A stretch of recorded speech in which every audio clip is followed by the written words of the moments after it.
Hello. Hope it's been a good Sunday for you. It certainly has for me. Right. Let's get cracking on this one.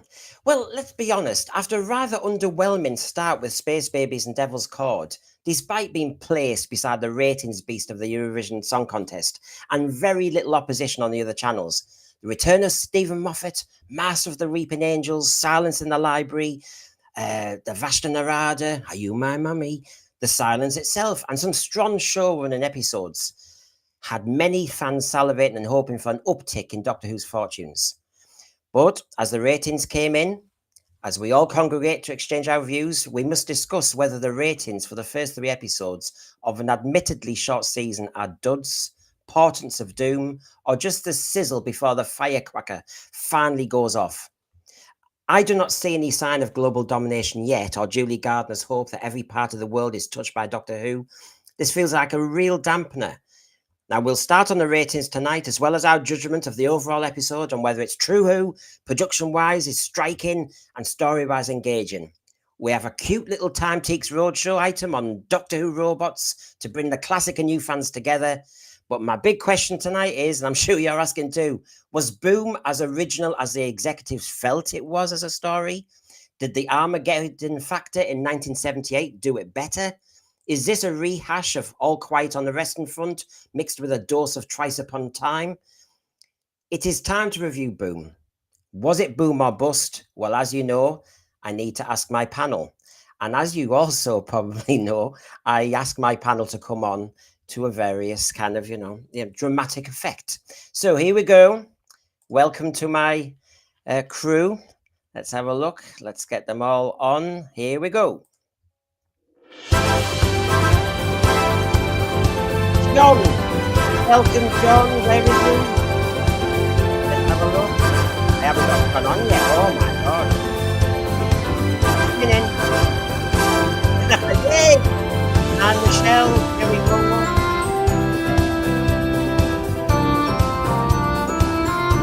Going to be you next. There it is. I think it'll be Gary next. There it is.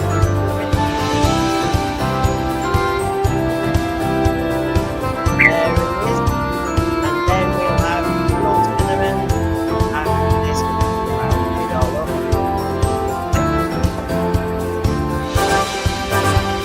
Is he going to come on? Oh, he's going to do a dance.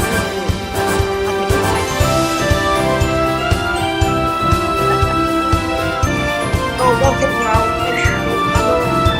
We are going to be live and hopefully reward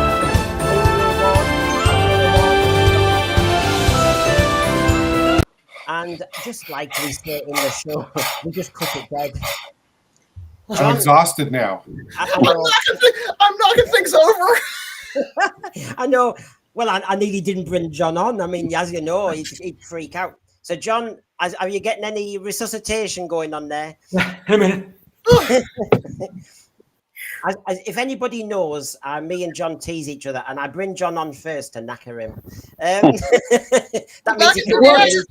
Back in the day, I heard people used to do disco would do, and then they would get off stage and just vomit because it was so hard to do on the disco moves. Well, you see, now you've got the movement. I wasn't a PE teacher, but I think it's got you all thinking now, so we can really be strong on this one. Yes. We've obviously got other guests as well. I've got to say this very clearly to everybody. Let's just get this right. Sorry. Let's obviously. Excuse me. Yes. Yes. Right. Oh, you see. You looked as though he was in Dallas there with all those. Hey, look at him. That was him. There you go. Yeah. So, excuse me. Special announcement. So over to you. Bonjour, bonsoir, tout le monde. Yes. Bonjour. As me and Gary were discussing, on the Disney Channel, Doctor Who's now #1 in Haiti. So, hello to everybody in Haiti. Bonjour, Haiti. Yeah. Can I just say how lovely it is to hear French in a Welsh accent? Merci beaucoup, Jean. Je ne sais pas pourquoi, as Kylie Minogue once said. Anyway, the one thing I learned in French is fermer la mouche. Yes, défonce de fumée. Well, the only thing I know in French is cuss words. Yeah. Well, if you say in Haiti. Oh. No way! I think it's the TARDIS. I think it's the TARDIS that actually is translating for us because I don't know how that happened. So Why was she dressed? Yeah. How was she dressed? Was that a Red Cross? that was cultural appropriation at its best. I And think Well, it this is. is like a landmine and it stood on it for a while. now, can everybody be quiet? This is a special guest. There were rumours, weren't there? Russell Davies did say he fancied bringing back. I can hear you. Oh no. Oh, you see, we've got the wonderful maestro. I am Maestro. He's now got Mrs. Slocum's hair in pink and blue. Is So that, she have the pussy. Brendan, can I ask, is that Mrs. Bridges' hat from upstairs, downstairs? Right. We are not being served. I can't see. She can't see. That's probably best. And don't play the devil's card. We don't want you back again. Dear God. Mr. Norris, So- you're naughty. I'm very naughty. So, Haiti, welcome to everybody from Haiti. Yes. Since that's So- the Doctor Who's I watching can feel the channel. hatiness, yes. Okay, can I just point out that Haiti is an absolute basket case at the moment and is Well, run by drug lords? Well, But it was the show was number Yeah. 1 there this weekend. Kind of both. who's bringing really the was. happiness. Actually, this was obviously Everybody's eating each to other be up. Our fair, diversification. To Our be fair, diversity. he didn't get Yep. the name barbecue because he eats people. Is actually he once had a barbecue stand. To be fair, that's that. So we've got it all set up there, and of course, oh, hold on, I've got a grouch. Yeah, it's not you, John. Don't worry. Just, Shut up. oh, it's Willie. Now, Willie, what did you have to say? Because you were disturbed that I had Haiti on first, and then a drag queen. I'm not happy, Mr. Noble. Go on then. Have you redecorated in here? Well, you wouldn't like it, would you? Because it's not the saloon that we do No, on Tuesdays. I don't like it, you're right. And I don't like Doctor Who either. Ooh. Why? What's wrong with Doctor Who nowadays? Oh, it's not like the old days, is it, when I used to watch it? When did you watch it? Like, Oh, many years ago. well, it's not for you. RTD keeps telling us it's not for you. It's for Haiti. I know. It's for the drag queens. It's for representation. It's not for you dinosaurs. They're not making it for you. I've been Go on, touching touch grass. It's for my generation. Yeah, it's for him. I'm probably younger than you, Oh, nice. Cinnamon. Well, I was only made last Yeah, year. you look gorgeous. so,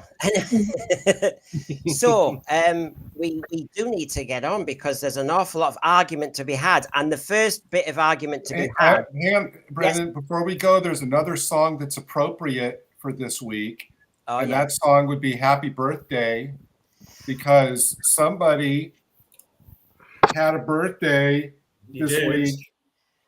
And I have to say, well, thank you for mentioning it because actually, David Payne Garbage, he made that lovely picture for us there, you know, maybe with a bit of AI or whatever. But look at that. That's saying happy birthday to me. It's lovely to have our sense free panel and team all wishing birthday greetings to each other. So thank you for the birthday wishes, everybody. Yep. I still feel old and I still feel retired and we're still doing this. But yes, thanks for that. And thanks for mentioning it, Gary. I was going to say thank you to everybody anyway, but there we go. So, yes, there's one subject in town at the moment, and it is the ratings.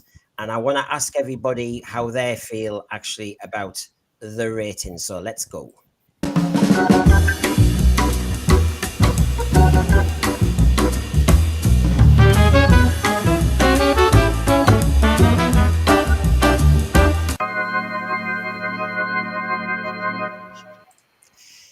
Yes, we can't escape this. I have promised people on Twitter today and everything, and it's been the talk of the town. You have to be aware of what's going on. So, yes, we've got certain channels in this country, like everywhere. There's Talk TV, said Sonic screwed, mass switch off. Of course, they have reacted like that before. We've also had GB News, Dr. Woke, they called it, if I put it at the side there.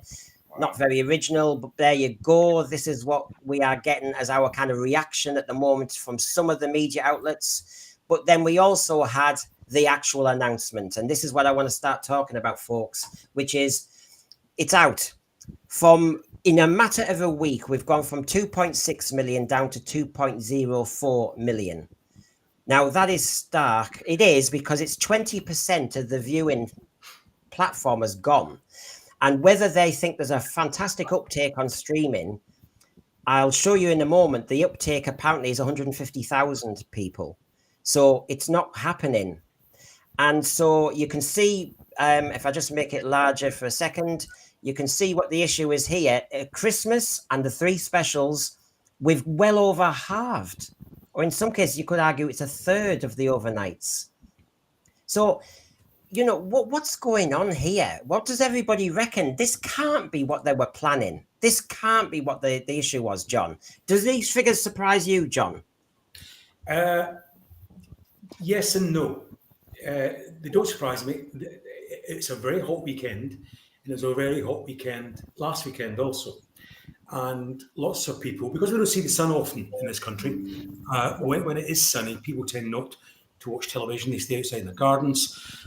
Last night, I didn't watch Doctor Who when it was broadcast. I watched it the afternoon preceding because it was on iPlayer. So I wouldn't have included those figures, and I dare say a whole lot of other people wouldn't have either. So I'm not leaping to the defense of this, and I'm not playing BBC PR department here.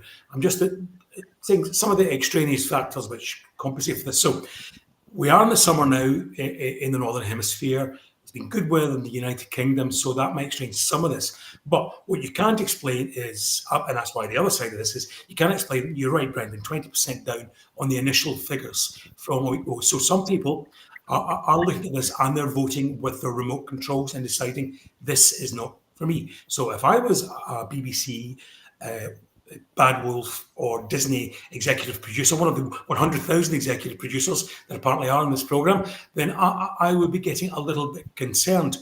Whether that is because they're being bludgeoned with the message, whether that's they don't like the new Doctor, whether or not the first 2 episodes were just too light and frothy for them, I don't know. It may be a variety of all of these things. But nonetheless, yes, I would imagine in BBC towers, in Disney towers and elsewhere, there will be a slight frisson of panic. I mean, Gary, just so you know, regarding how it was in Britain, because obviously these figures are still kind of isolated. So here's some context. The 2.04 million last night in Britain was up against Britain's Got Talent, which got 4.1 million, so double that. And also on ITV was 1% Club, which is another one of those quiz shows. That was 3.58 million. The ITV News got 2.2 million. So Doctor Who was in 4th place and was fighting to get its audience share up. And that's the big launch, Gary. Well, I agree with a lot of what John was saying. Clearly, the show, and this is it's 3 episodes, but if you think about it, it's just from 1 week to the next. And if you look from the very beginning of episode 1 to episode 3, it's lost, 600,000 viewers in just effectively 1 week. And so, I mean, it can't be denied the show is, continuing to hemorrhage viewers. And I think that, fans, not just fans, but general TV watchers who tune into the show just want well-written science fiction stories, good effects, stories that are true to the legacy of the show, that aren't suffocated with all this ideology. But, normally the way these things worked is that the ratings of 1 week will reflect people's satisfaction or lack of same with what they saw the previous week. So I think that a lot of this drop can be counted to people's dissatisfaction with the first 2 episodes. And a lot of people, are ticking over to the idea of, well, iPlayer will solve everything, it'll be fine. But as you yourself just said, Brendan, it was only a matter of about 150 in the 18 hours between its debut on iPlayer and the actual terrestrial broadcast. Yeah. I think it was only around 150,000. So the first episode, the Space Babies, went from 2.6 to 2.69. So not even, a full point uptick. season. Episode 2 went from 2.4 to 2.54, so that was more.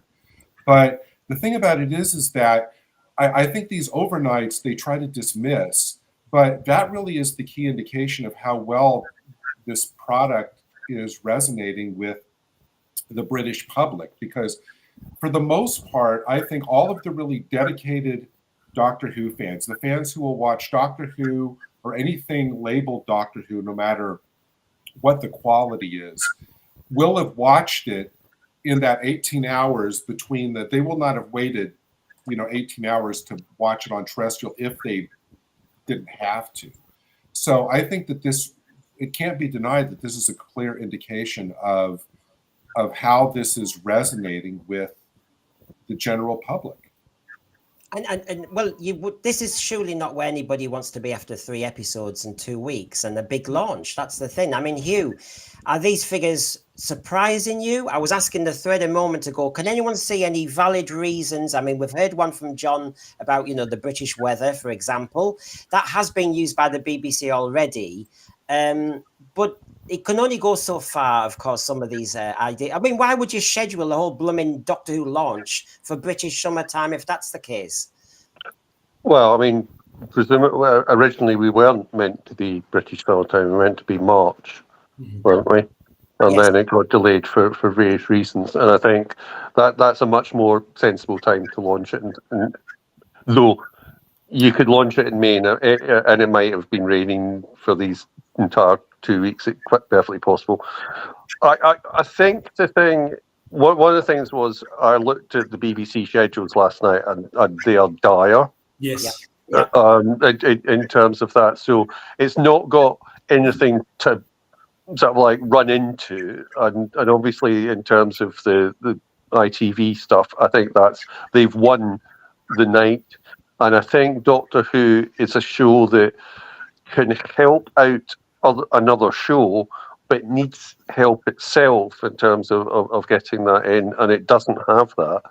So, and that may also be that if the plan was originally March, that there might have been something stronger. To be honest, I very rarely watch live television, so I wouldn't be able to tell you what was on BBC in March. But it's just not good news. I think the drop.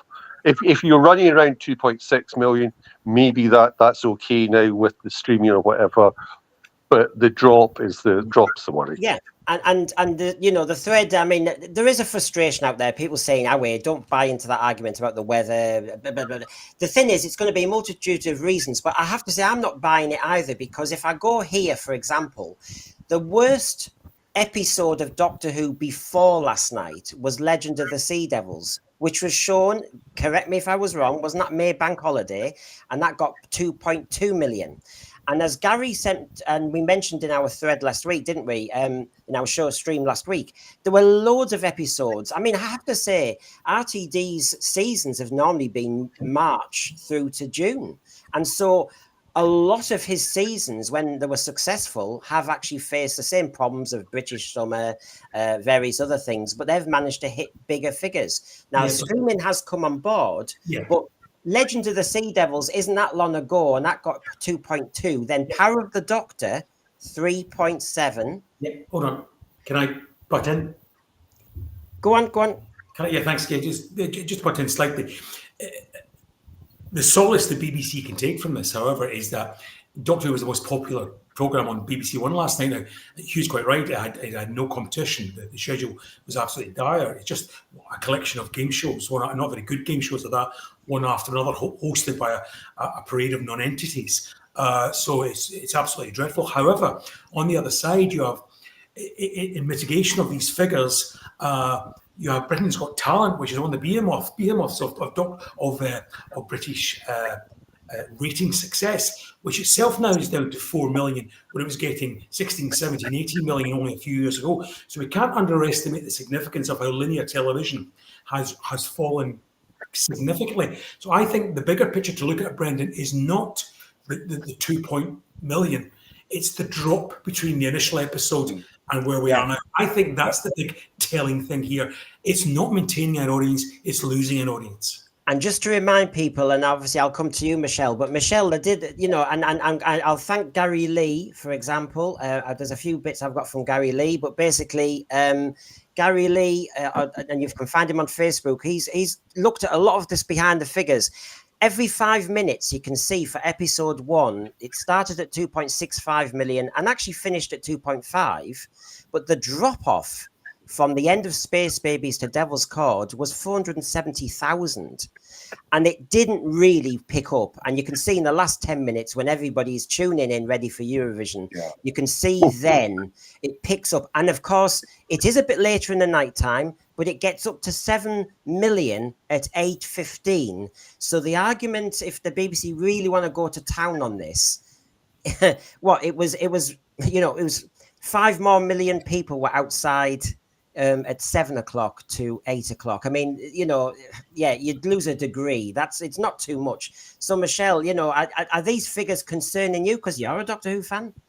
Well, yeah. I mean, to be honest, it is concerning. I'm really on the fence. I've always been on the fence about the ratings issue. Again, it has been streaming well, at least the first week. We'll see how it goes into the second week on Disney Plus, and it has been streaming generally well around the world. So that's, let me get this. There we go. So that's another thing. But also, this has had probably one of the worst marketing campaigns in Doctor Who history. Do you think? Because you were, sorry, I'll let you come back in. Of course I will, Michelle. But you've been telling me, and so have other people in America, that the marketing in New York, LA, and you were seeing things you hadn't seen before. I remember you texted me the other day. I thought you thought the marketing was even better. The marketing of seeing and knowing about the show is good, is what the actors and the people involved are saying. Right. When you do have an actor telling people to go out and touch grass and to not watch it.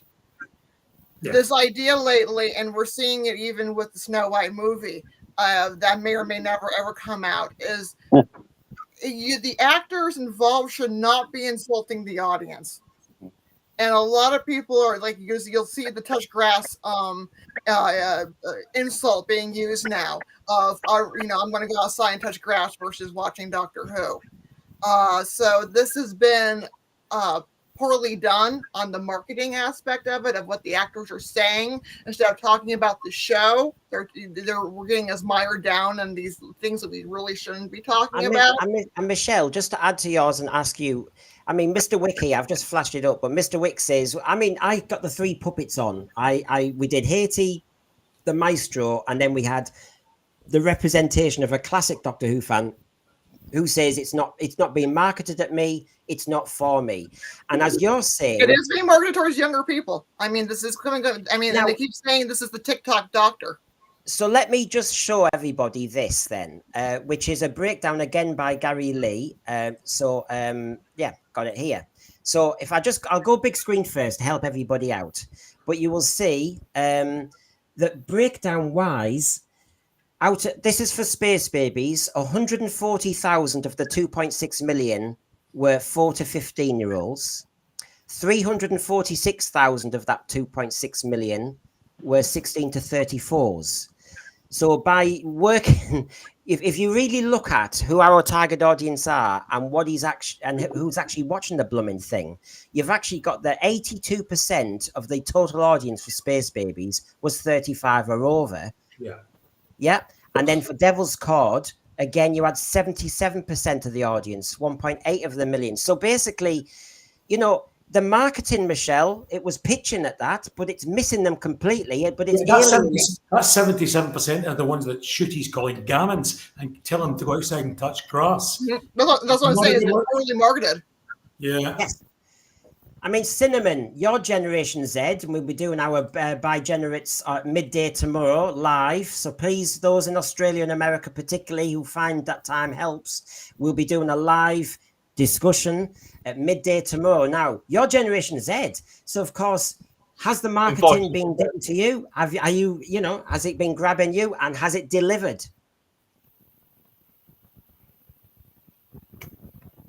Yes and no.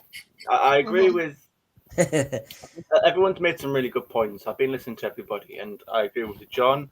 I agree with Gary. I think Michelle's made some great points, and I think everyone's right. And I focus on the whole thing about the ratings. I focus on it, but I don't.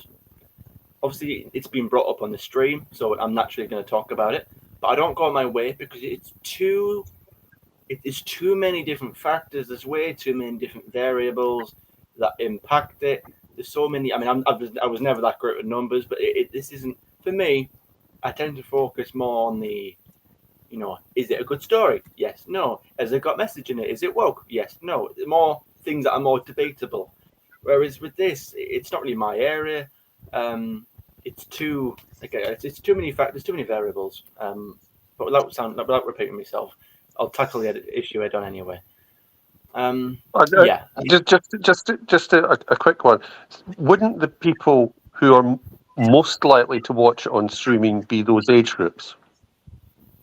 And that's my age. Yeah. and that's when if I show you. Presumably. Right. If I just show you this for a second, then just to bring everything in, you can see at the top there, in a shock revelation, Gallifrey-based ratings analyst Andy Parrish has disclosed to members that Space Babies and Devil's Cord were each seen on the iPlayer less than 150,000 times between dropping at midnight on Friday and 18 hours later when it was transmitted on BBC One. So the myth that people have been holding on to, that yes, Generation Z and the younger ones will all be up there at midnight watching, and the figures, that surprise figure is going to boost the overall figures. Well, we're running out of examples of what's left. Now, but I'm more thinking that it will just be streamed, and it will. I don't think that there is the excitement in Generation Z or whatever to go, let's watch it at midnight. I think that tends to be people who are of an older generation who are doing stuff on YouTube podcasts. They're watching it live. Yes, some people are watching them doing live streams. I can't wait. I don't want to wait until terrestrial TV. So I have been. Brendan, you remember, Brendan, how RTD was getting out there and telling everybody to have live watch parties? Yeah. And to get everybody maybe that's the reason the ratings were so low, is because there were so many of these big watch parties that were going on where you had hundreds of people in one room just watching one television. That kind of explains things. It's like there were actually thousands more people watching it, but they were all watching it from like 4 or 5 TVs. And Gary, not only that, but apparently they're all watching it in old people's care homes, because it seems to be those are the only people who are watching it. The older generation, while the rest are out TikToking. What is that? TikToking, yeah. One thing about the weather factor or non-factor. Please correct me if I'm wrong. It doesn't seem to me that if the weather is a factor, that's going to affect all the shows on all the channels. Yeah. So that could explain. They would say, well, Doctor Who was still number one, but even though the numbers were lower because the viewing across the board was lower for everything, but Doctor was still number one, whatever. But in this case, last night, it was number 4 after Strictly Come Dancing, a game show, and the news. That people Britain's Got Talent, but they're all on one channel. So Doctor Who was number 1 for the BBC last night. Oh, okay. And then currently on Disney Plus right now in the United States is at number 7. It's the first adult live action show on the listing ahead of it. Everything else is like Bluey and The Simpsons and X-Men 97. What were on the other channels in Haiti? That's what I want to. Well, obviously, are there any other channels in Haiti at the moment? Maybe that's why it's number 1. That's why it's number 1. I'm not going to make fun of Haiti for liking it. I mean, it is what it is. There's something striking a chord there. I'm not going to be elitist and saying just because it's in one country over another. Michelle, they would have watched last night because they would have seen it as a documentary for their lives. Excuse me, Brendan. Brendan, I'm going to call in the Hate Police. I'm sure you're upskirting with one way there. I made sure I was upskirt. I mean, not that one, the previous one. That one. Shocking, I'm going to report you. She was doing exactly what RTD and Shooty had told them to do if you don't like the program, and yet that seems to be most of the blooming audience because. Yeah, I think it is really important though for us to actually just remind ourselves of this, that as Michelle pointed out on the marketing front, they have really gone heavy on the marketing for the younger market, and yet the older ones who, yes, we might not like the bi generation, or there might be certain aspects of the plot or canon that we might challenge. We may not. I know a lot of people who are also my age who love how this Doctor Who iteration has been presented. But the thing is, overall, the figures seem to be saying you've challenged the product, you've changed the product because you're trying to pitch it younger, and those younger ones are not watching. This is a disaster, really, of marketing, as you said, Michelle. Yeah, I mean, it's been very mixed signals, and this is not just something that has been a Doctor Who issue. You're seeing it everywhere. We're seeing it in Rings of Power. We saw it in the Han Solo show, another Han Solo show, well, whatever, the guy running around the desert, the Star Wars issue. We've also seen it on other issues. Even the first season of the Game of Thrones. House of the Dragons had some mixed marketing issues. So this is kind of emblematic of Hollywood in general, that nobody seems to know how to market without blanking off your audience. Now, just to kind of throw a few things in here, because as you know, on our show, we obviously will be reviewing and we look at certain criteria, but just to bring in this discussion of the debate and where it is at the moment. This is what we've been judging so far. That's our panel's judgment. And so you've got Boom at the top, and we'll go over why. Space Babies, we reckon, needed improvement overall, although our panel was split. That's why I've got 6 on. The Devil's Cord, I've changed it from special measures to it's in Oblivion. Now, what's fascinating about this is the Devil's Cord one was the one that our panel, and it was a mixture of people, was seen as the kind of Marmite one. Space Babies wasn't seen as overall good, but it was seen as lighter on that one. However, that's the one where everybody dropped off. Can anybody think, honestly, when you think of what was going on last week and what was being watched, what's really put people off Doctor Who? You can't just say the marketing. As a lot of people have said in the thread, there's content, there's characterization. You know, we go on, Cinnamon. I think I think a big part of it comes down to certain choices that are being made, certain words that are being spoken, and again, just on the thing, I think just TV in general is just not what it was. You know, it's not. Saturdays just don't have that big, you know. I mean, as a younger person, I never really watched that much TV as a kid. But no, even I remember like it being a bigger occasion, you know. And they celebrate these little milestones. You'll hear Julie, you know, Gardner or Jane trying to come out on an interview and say, "Oh, well, it was top 1 in this particular," you know, no spin. And that's the thing with, you know, I heard it said before. Statistics, in fact, our numbers are the beginning of a conversation, not the end. And it's just, you know, it's like if Tyson Fury was to get in a ring with a 10-year-old and then boast about, you know, being, I'm the champion and I'm the winner. Well, yeah, but there was no competition. Again, apart from Doctor Who, what else is on there now? You know, bless her, Julie Gardner. A few games and what. Julie Gardner for Bad Wolf said, didn't she, in an interview with the LA Times and various publications as part of Bad Wolf, she said, we are trying to get Doctor Who to reach every corner of the planet, to be bigger, better, broader in reach. That's why they were happy to talk to Disney. It's not happening.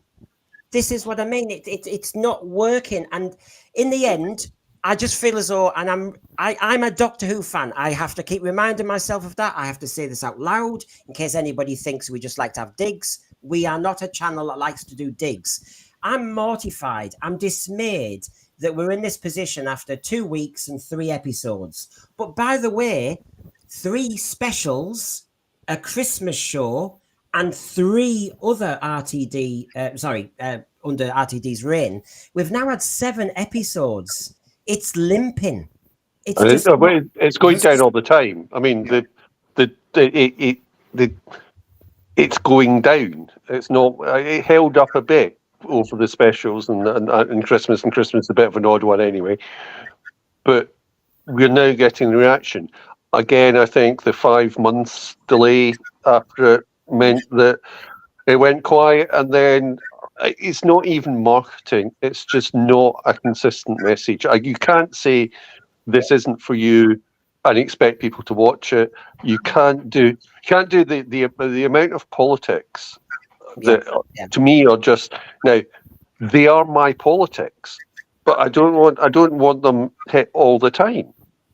No. I honestly do not want anything about an abortion pro or anti in Doctor Who. It's not what it's about.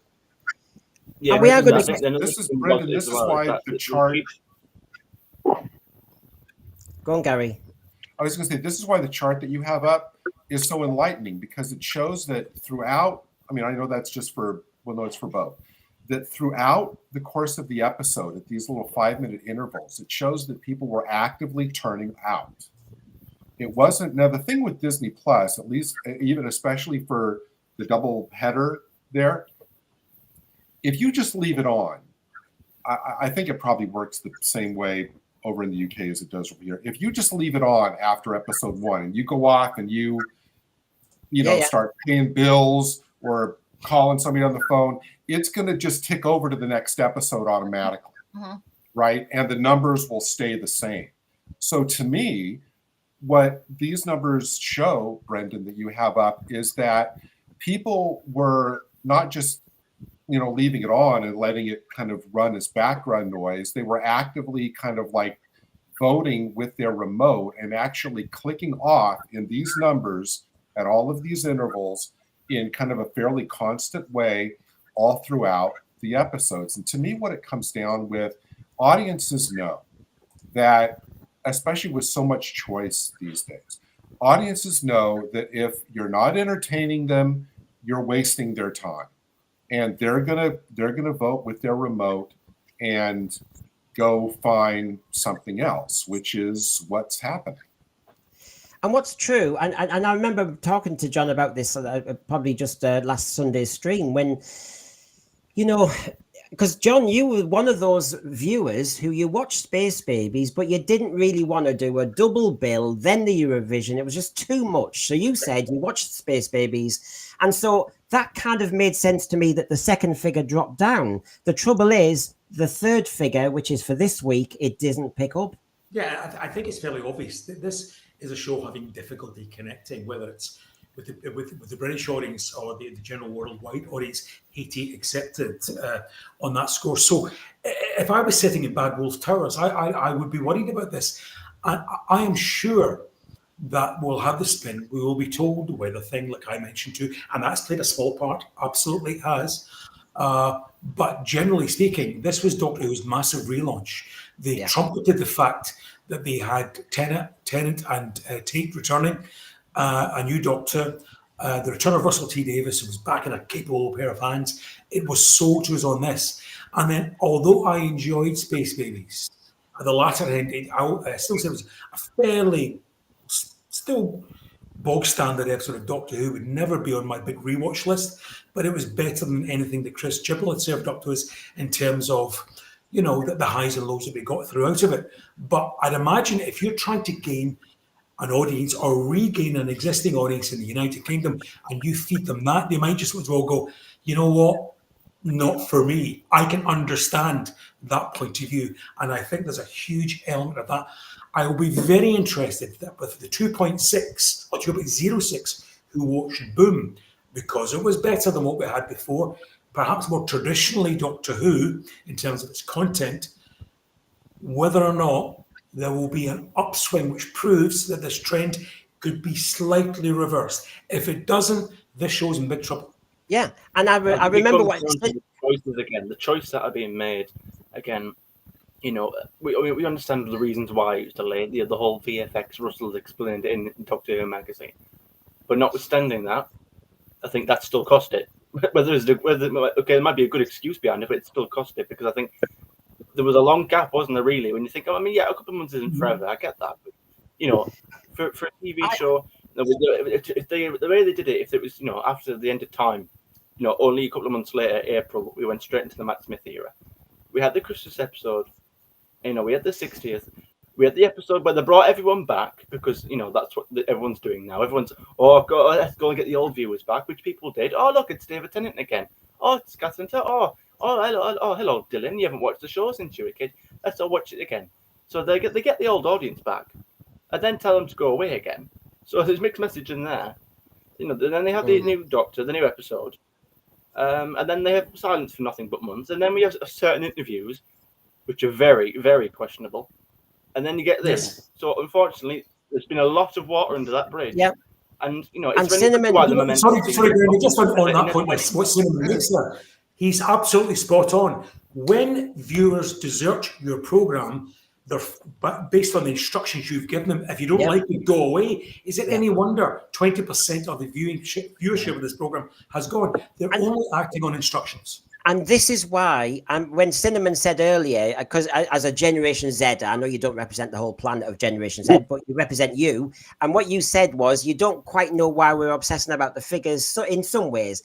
But the truth is, we're all from an era, Cinnamon, when the show was axed. The show was rested because of the figures. 5 million. Yeah. And so we're very aware that you have to keep an eye on the ratings. You have to keep an eye on, is it popular enough to sustain? And we all know that, there's two things to say about Disney, Gary. The timeout, I've never heard of this, but the Disney timeouts, and one of our thread was talking about it, and I had seen a program about it on another YouTube stream where the timeouts for Disney, there's no pattern. People are falling out of Doctor Who throughout the episodes. There's no one key scene that's killing it. The whole program's killing it. And on top of that, Gary, we understand from certain streams and from certain publications out there that Disney might be in the next month or two discussing whether they're going to uptake Doctor Who for later. Well, the thing about it is obviously, as you've discussed many times on the channel, they've booked 2 seasons. That's why they're filming both seasons at once. But you can't deny the fact that this was, in terms of overnights, this was the lowest rated Doctor Who episode in history. Yeah. And as was just mentioned, when the show was rested in 1989. It was still getting more than twice these figures. Mm-hmm. So I saw what I thought was a succinct but very well-made point in a chat this week. Somebody said, "This is no longer appointment television; it's disappointment television." Yeah. And I thought, I can't. You can't really argue with that. And the thing about it is, if somebody tunes out at the beginning of a show, like after 5 minutes, 10 minutes, and says, "This isn't just for me," they're not going to tune back in like 30 minutes later and say, "Well, let me just check in to see if this episode's gotten better." They're out for that episode. So if you lose anybody at any point in the episode, they're not all of a sudden going to be, I think I might give it another try before the end and see if maybe I was wrong. No, people make those instant decisions and stick to it. And this is the double-pronged attack that's gone so wrong, isn't it? That as a lot of you have been saying, we've had hostile marketing to our generation in particular, not Cinnamon. So hostile marketing telling us we can take or leave it, but it's not for us anymore. And then on top of that, when we actually digest the program, we're not overall, but we'll have disagreements on this panel tonight. I know we will, about Boom, and we're going to come to it. But not enough of our generation are actually consuming it and happy with it. So with that pincer movement, you are losing people, because if you're hostile to them, as you say, Gary, I'm not going to turn up next week. I've got a program this week. We're going to do a Sensosphere Saloon special on Friday, where I'm interviewing one of my former panelists because he is leaving. He's not watching Doctor Who anymore. He's out of Doctor Who because of how it's been presented and how he's been spoken to. So, tune in on that one on Friday, Sensosphere live talk with one of my lost panelists now because of this iteration. Anyway. Well, Brendan, here's a question, and I don't know, maybe it's still too early for this. is it a possibility that if the trajectory holds, and that there's a possibility, if it goes under, then you're saying, well, where will this be by the season's end?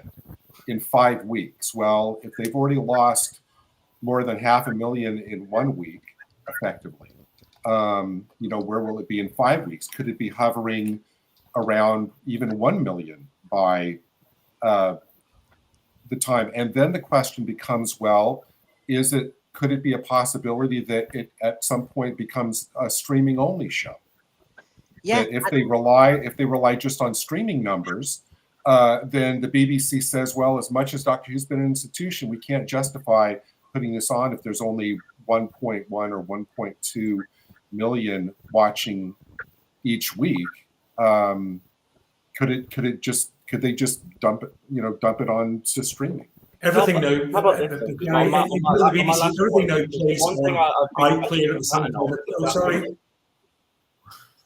I was about to say that, as Gary was saying that, everything on BBC, the linear channel, BBC One and BBC Two, also plays simultaneously on BBC iPlayer.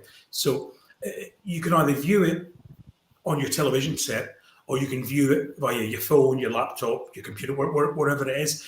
The BBC are actively encouraging people to go to iPlayer as a means of transition between sort of linear television and where we are now. In terms of whether or not they would take it off air, because of the licence fee, they can't do that. If licensing money is contributing to this, they have to show it on a BBC channel in addition to BBC iPlayer. So that's not going to happen. But ultimately, I think for the BBC's future it will just end up as a streaming service, no doubt, in the longer term through iPlayer or whatever it is they choose to call it at that point. Okay. Right. Well, I'm sorry. Wait, what was Cinnamon say? Yes.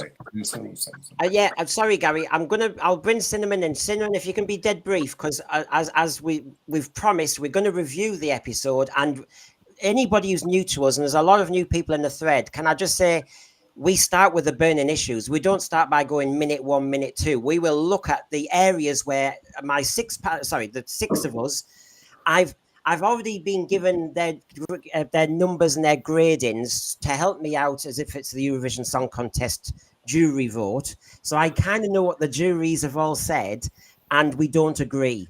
So it's a really good debate as a Doctor Who fan, if you're watching us, to stick with us, because you can't predict who's going to say what. We all love Doctor Who, so why don't we agree on this one? This is an interesting one, and we all were expecting Steven Moffat's to be the big prize. So stay with us. We're going to start with the burning issues. Cinnamon, what were you going to say? If you can just be a bit brief on that one, please. I was just going to squeeze it in. I said, I know we're 48 minutes and we've still not started the review yet, but I was just going to say, it's funny because, we at one point we'd get 9 million overnight purely. Whereas before, I saw a tweet about, again, because they keep talking about the 28 consolidated, I don't even know the word, can't get it out of my mouth, the 28 days thing. We had to wait a month, consolidated, that's it, for the numbers. It said for Starbeast, it took it a month to get 9 million. So even if you play their logic and and go by their own rules, it's still not great because it's taken longer to get that time. Whereas before, it would take a couple of hours to get that number. Yeah. That's it. And Cinnamon, as you know, I love the way, as I say, us YouTubers, we are judged on one view, end of. But the big media outlets have a big wheeze, a big scam where you can watch the same program 20 times and you're one person and it counts as 20. What a scam. Anyway, let's review, because I know people who are watching us, the debate and the argument is now going to take off. Here we go on our burning issues.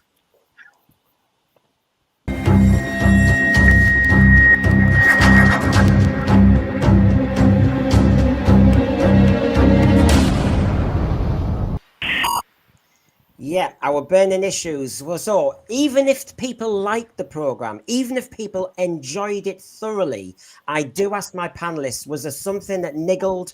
So honestly, this is where we start. So please, in the thread, tell us, even if you enjoyed the episode, were there any little problematic moments in it?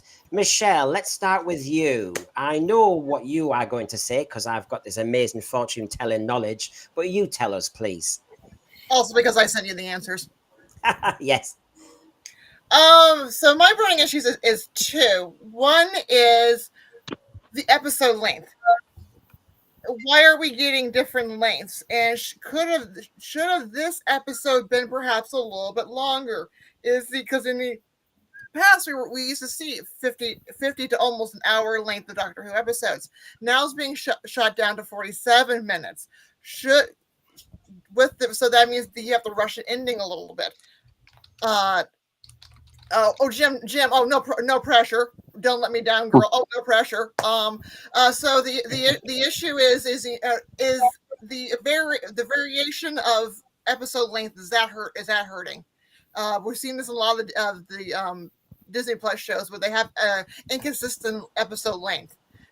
So that's it. Because I'm wondering, did we rush the ending a little bit? Could we have had this be a little longer?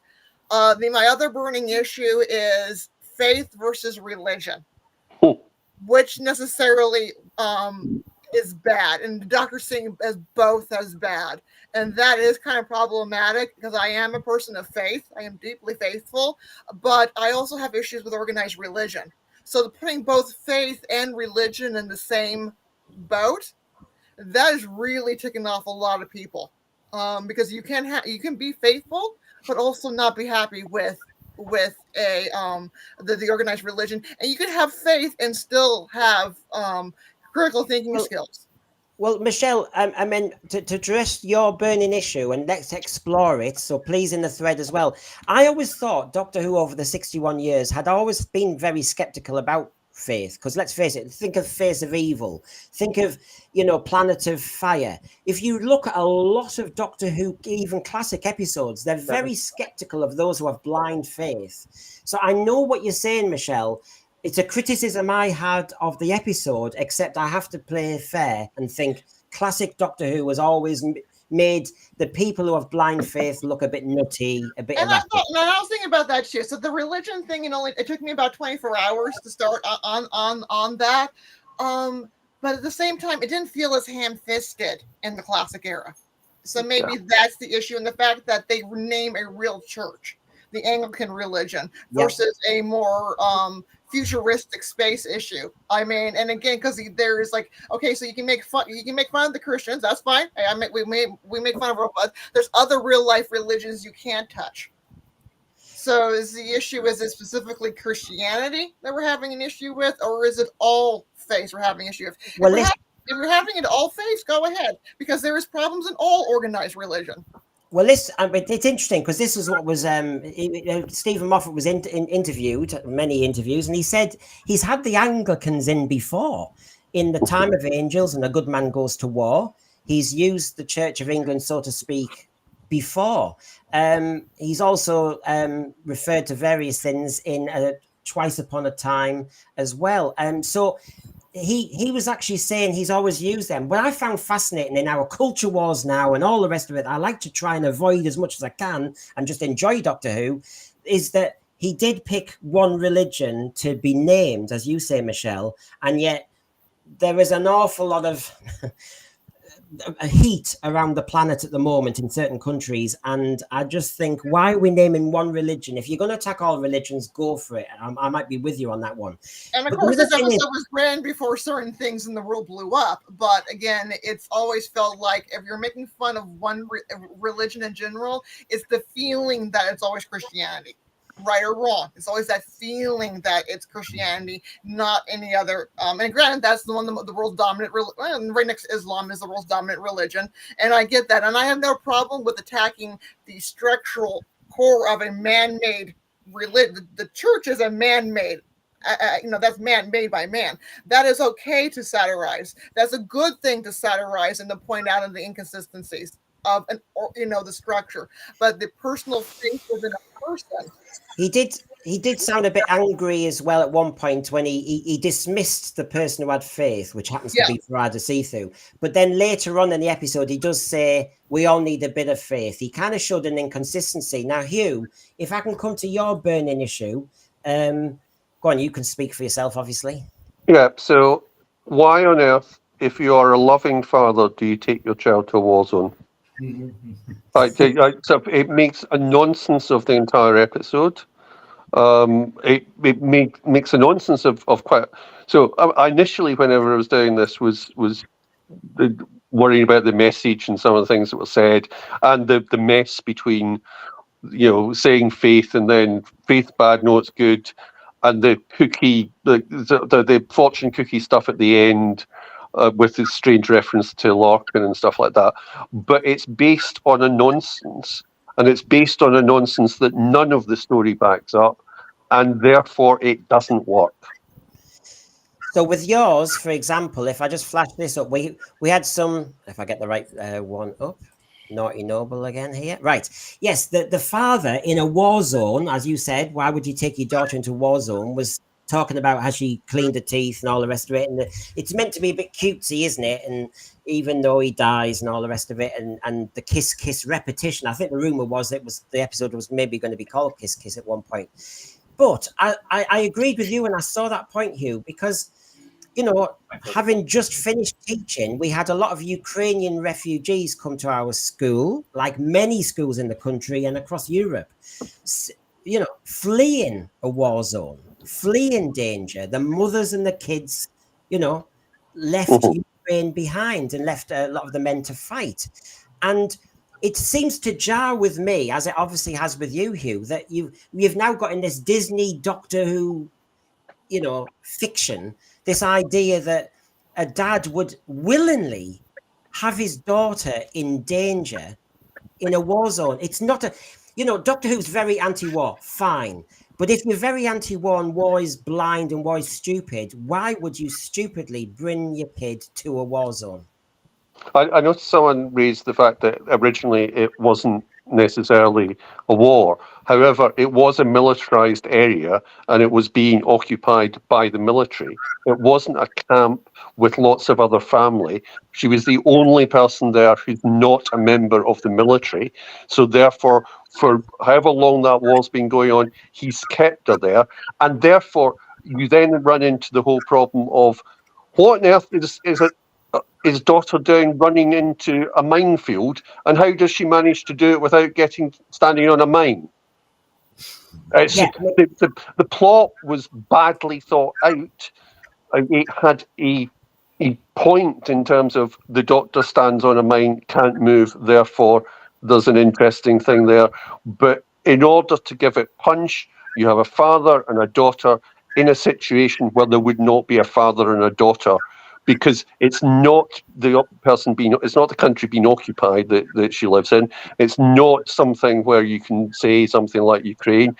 It's a military operation in a foreign planet where that's happening. And there's no control over that daughter at all. There's no one looking after her whenever he's wandering about the battlefield blinded.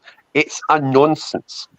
I would tend to agree with you over that, but I feel that's probably been put onto Moffat, that inconsistency, because there's a whole thing about family running through this season, and there was an awful lot of laboured dad to dad references. Yeah. And it was almost as if we have to get this in there because it's going to be important later on.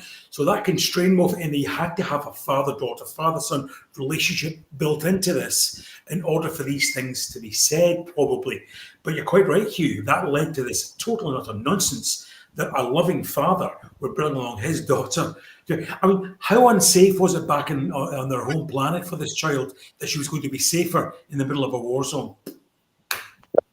So yeah, you said, isn't it, that the mother did die, but yeah, you are right. It comes across as a bit, that would get it. Like, all right, you believe that by having your daughter close to you, that therefore she's more safe. But yeah, I mean, like I said, this isn't a holiday camp. This is, I would. But this isn't Blue Dolphin.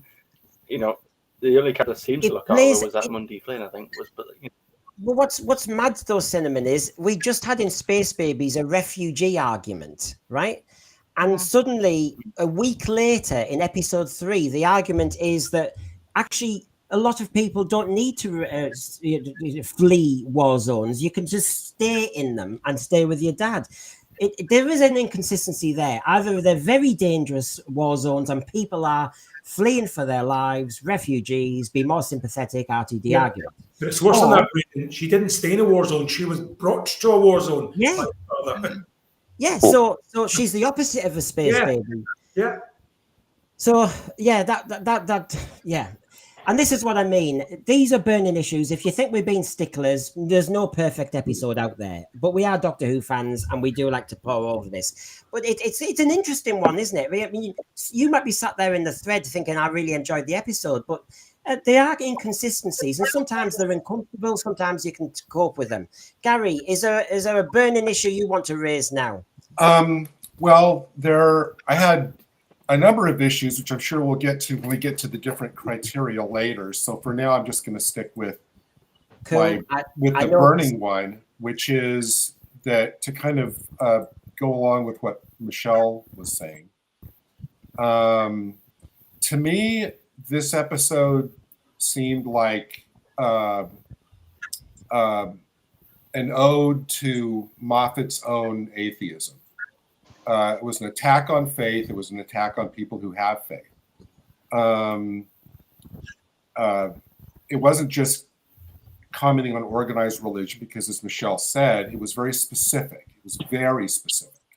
I mean, the dialogue, something like, well, before I say that, for example, as I was watching, Brendan, about halfway through, right before the doctor went into his kind of anti-faith diatribe, I thought that this entire story up until that point could still play out even without the Anglican priest soldier element. It could still make its point about war and the military industrial complex. It could still do that and play out in exactly the same way, even if the soldiers weren't, priests or Anglicans.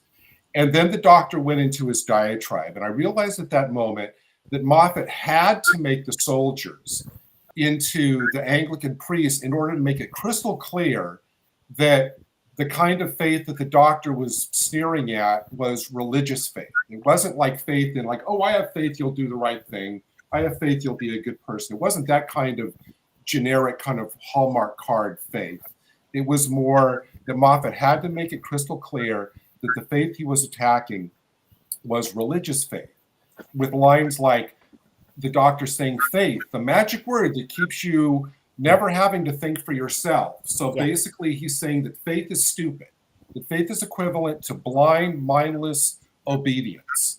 And then the doctor later on mentions it in almost like sneering way, like he insults what in his mind I'm sure was an insult, Monday, when he calls her faith gal in kind of a sneering way as kind of an insult. And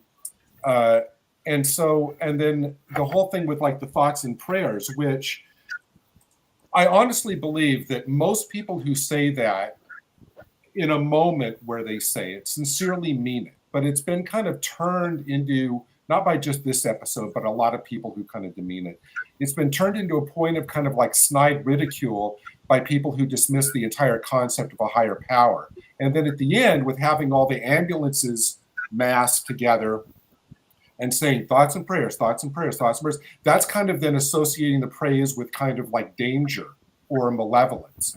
And then one of the things that I thought was kind of the worst is when the doctor almost kind of makes a wordplay joke out of the phrase, "Our Father who art in heaven," which is the opening of the Lord's Prayer, for goodness sake. And it becomes kind of like a wordplay joke at the end. So I just thought that the whole story was just designed for Moffat to, make his kind of points about against faith, against organized religion, which to me kind of just shows that RT and Moffat are kind of, making what they're writing now more about their own kind of gratification than for, entertaining a general public. I also will quickly mention, we'll get into it later, but there were huge, as Hugh said, there were huge logic craters at the very heart of this show, which kind of made nonsense of it. I'll also ask, why was the doctor crying for the entire episode? that really started to annoy me. And then the last thing I'll say is, so please correct me if I get it right at the end, by the very end of the episode. So the point was that dying defines us, but we're all dead eventually. But no, we're not really gone, and we need faith, but we shouldn't like it. And we all melt away, but then love survives. So I was just thinking, it's time for a lie down, Steven. Yeah, well, I mean, and we're going to come to Cinnamon now. Yeah, I'll just put Ken Parker up, who pointed out the inconsistencies even in New Who. In Last of the Time Lords, the world is praying for the Doctor. So faith has been a bigger part. Now, Cinnamon, I've got it lined up for you.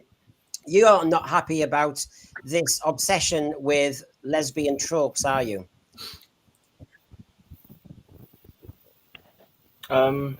Yeah, this is 2 back-to-back episodes where it's been mentioned now, and it's, I don't know, clearly Moffat hasn't got it quite out of his system from series 10.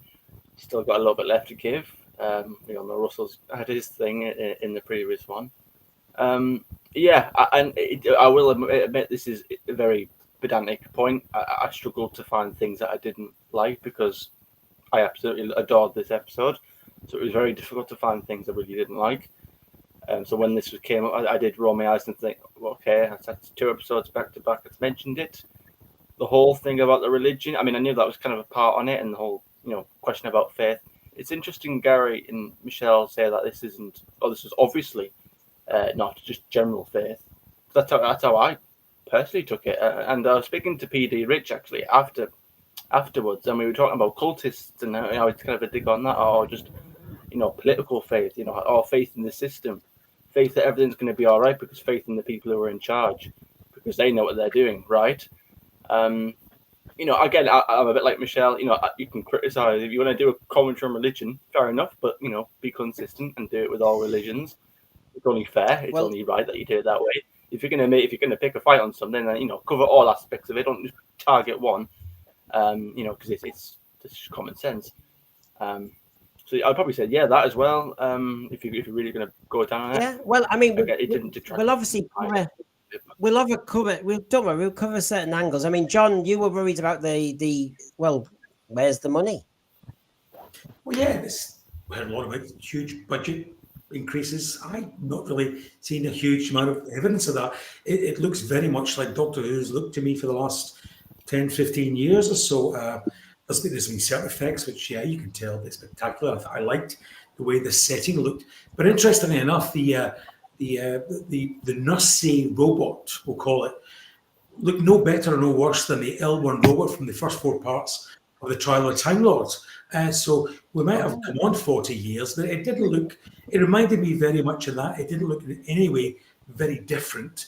And it had virtually the same effect. So one has to wonder, as I made reference to executive producers before, and there were many listed in the opening credits. Is that where the budget's going now? Because I'm just not seeing Doctor Who as being as polished and as sumptuous as I might expect it to be, because if we've taken the Disney shilling in order to get a more polished and sumptuous looking product, I'm not seeing it. Yeah, and it's a shame. And funny enough, you brought up the L1 robot. We have a little cheeky item. We're all Doctor Who fans, and so we don't get too heavy. I've got a Time Teaks Roadshow in a moment, but just before we get to that, it's kind of a burning issue, which is we're only 3 episodes in, 2 weeks in. Mrs. Flood, Susan Twist, Ruby Sunday's Mystery, the Doctor's Origins, Verada See-Through. We suddenly get the new companion early.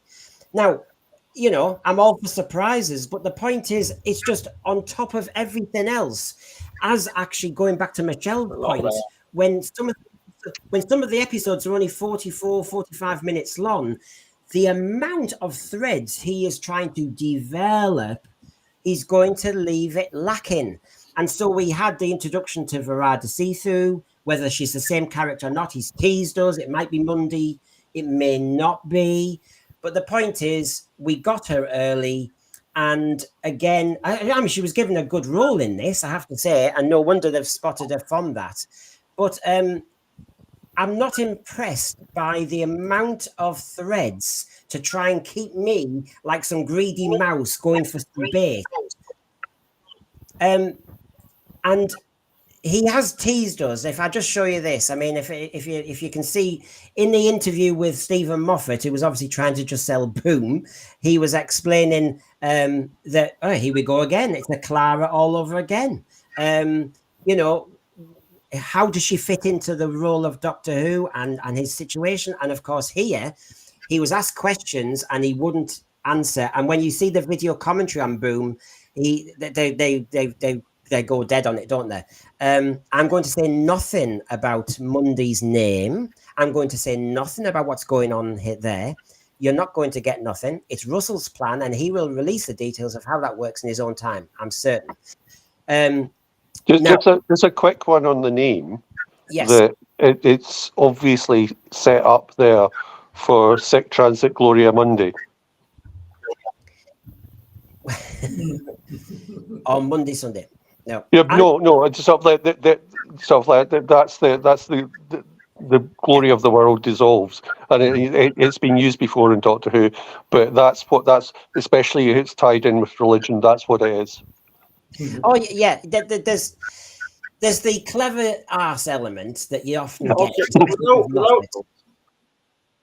I have to agree with Michelle because without trying to sound entitled, I don't get the episode length either. You know, at that time, to your point. So there's a lot there. There's so many beats there, and we're getting less and less and less. You know, again, I thought, you know, I was going into this with a perceived notion that, okay, it's not 13 episodes anymore. Now it's 10. Okay, now it's not 10, it's 8, 9, including Christmas special, what have you. You know, I thought, okay, 8 episodes, 8-hour-long episodes, 8 hours of content, surely. So yeah, to go back to sort of the original format again, we've completely skipped past the whole Chibnall era where he tried to justify, we're not getting the 13 episodes, but you're still getting, like, if you were to equate the 5 minutes of each episode, you'd still get that one extra episode or something like that. I don't know. But we've just completely skipped past that. Now we've gone straight back to the old Russell formula and the old Moffat formula, 45, 40. Oh, we had 46, didn't we? Then we had 49. Now we've dropped down to 45. Now I get it. There's only probably so long of an idea you could probably do with someone stood in the mind for entire length. But I mean, what about the next episode or the one after that? Or is the finale? Is that going to be an hour long? Because it seems getting too. It's trying to be too clever with the amount of threads going on, and I think introduce somebody properly, run a thread properly. If it's a short season, that's okay. Just stick with it. These are supposed to be award-winning writers who know their craft.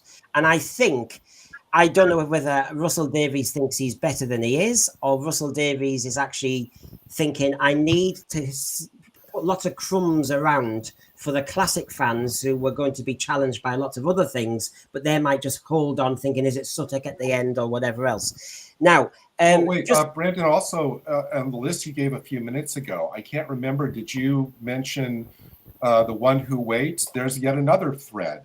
That, and the boss. And the boss. And the boss and the Mrs. I think you mentioned Mrs. Flood. It seems to me like the only way that all of these are ever going to be answered if several of those threads turn out to be the same person or the same entity. But some of it, I think, will carry on to series 2.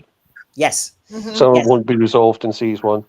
And what was said in the video commentary, and RTD has said a couple of times, is the Verada see-through character, whatever her name is going to be when she comes back in season 2, she's intertwined with the Doctor's origins and Ruby's origins. And a lot of people have started saying, is she going to be Carol Ann Ford's Susan Foreman? Either she regenerates into Susan, or when you finally do see the Susan we know, she regenerates into Verada see-through. It's so murky. It's an interesting one, but again, it might be too clever. And as Hugh says, can we wait 2 seasons? The fans are dropping off like there's nobody's business. So, just so everybody can see how we're doing on the actual scores, because when I was given all the results by the panelists, you know, the scores that we operate on, there they are, and you can see how Boom is 10 or so points ahead of Space Babies, is 20 other points, Probably from me. Space Babies beyond Devil's Card. But, you know, it's out of 72. So basically, they're not scoring big. Now, we will get back to exactly what we think and why, but let's just have a nice light item because we're Doctor Who fans, for God's sake. So it was John who brought it up, that lovely L1 robots. Let's just take a look at robots in Doctor Who. Which one would you bring back? Yay.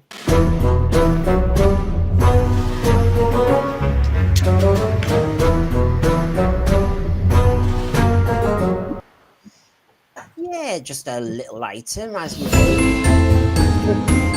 I love it when it runs on. It's always classic. I like streamwear. Stream. Right, there you go. You've got the L1 robot. You've got the Croton. You've got the cleaner in Paradise Towers that the video commentary mentioned. Steven Moffat and Russell Davies mentioned that. You've got that. Oh, I love that. I'll make it bigger for a second. I love that. The one that caught them in the Sontaran experiment. Love that. You've got the War Machine there. And you've got that. What was it called in Waters of Mars? Gadget. Gadget. Yes. So you've got a nice range there. So a nice, easy one for Doctor Who fans. I'm not assuming just because John mentioned L1, he just said it looked like what was in the present episode. So John, since you mentioned this, which one of those would you love to bring back? Because we've had a range of robots over the years. Well, I just said we already brought one back, the L1. It just come up with a few sort of with Susan Twist's coupon on the front of it, you know. Yeah, so we've already had the L1 come back, and that's the thing. I mean, Doctor Who's did this 40 years ago, and it looked no better or worse than what we got yesterday. We just got an LED screen on the front of it, as I say, with Susan Twist's face on it. So yeah, we've already had the L1 back. But if I was to get a choice to bring any of those back, you know, I'm very fond of wobbly bottoms. Wobbly bottoms, very fond of them. So let's have the Crotons back. I tell you what, I was amazed that on the video commentary, RTD and Steven Moffat both mentioned the cleaner, because it was the cleaner in Paradise Towers I thought just looked so plastic. But, you know, we're all different in Who. Hugh, any of those you'd like to bring back? Simply because I watched it this week, the one from the Sontaran experiment, which is very, very strange. And it's one of those things where you think, why did they think they would do that? But it's brave. So I think it's an interesting one, and it's quite good in the story, because it gives you nothing. It tells you nothing about what's going on other than the fact that there's a strange robot. And I've said, I don't know about you, Hugh, but it reminds me of it's like this for Smash Get Mash. You know that one? For Mash Get Smash. Uh-huh. It reminds me of them, but with legs. That's all. It was a wobbly version of a favourite advert in the and obviously, just in terms of what I said before, Robots of Death is my favourite one. So bring them back, please. Yes, I can see that one. Now let me just get myself all in order here. I love the way things are disappearing. It's just as you do it. Right. Just keeping up with the thread. Hello, Melanie Weston Investigates. If you follow her on Twitter, she's found 9 similarities between the episode and Star Wars. I didn't get all of them, Melanie, but you know, you can tell us in the thread where she's thinking Steven Moffat is either, you know, genuflecting to Star Wars or copying. The cleaner is getting a few votes in the thread. So Cinnamon, where would you go? What would you love to bring back out of? And I grant, Crotons aren't necessarily a robot, as Crimplin's saying, but you know, this robotized effect. What would you bring back? Well, it's just disgusting, isn't it? Us new fans, I had to really think about the name of some of these. You know, some of these are from the 60s. I had to really think about the Crotons. I didn't know what it was. I know it's shameful, isn't it, John? It's absolutely unacceptable. Wobbly bottoms. Just remember the wobbly bottoms. And their Brummie accent. Yeah, I was nearly going to say the cleaners, but like you said, they are a bit plasticky. And I mean, you saw poor Sylvester, he had to practically move himself on the claw, pulling. So I mean, if you take the music off, it looked right off. I mean, goodness me. So I'd have to probably go with, you know, As much as I love Paradise Towers, by the way, I love Yeah. season 24 in general. Actually, now that it Yeah, occurs me to me, too. but yeah, I'll probably go with the Crotons. Just for why not? Okay, Peter, I didn't put that one up, did I? The glitzy, very 80s pteroleptal android, Yeah. yeah. The Chameleon, I Eurovision left robot. out. Oh, I the know, Tier 1 shocking. robot from Robot. So, Would that Michelle, count? what would you bring back, Michelle? Well, since they didn't put the pteroleptal one, which is I also like, and also the builds on the mythos of the Grim Reaper being seen during plague times. Yeah, look at those stories. Yeah. I do like, because I am an 80s fan. I do like the cleaner because he looks friendly and sinister at the same time. Because he got that face, but then he's got that drill bit that looks like he's just going to drill you with it.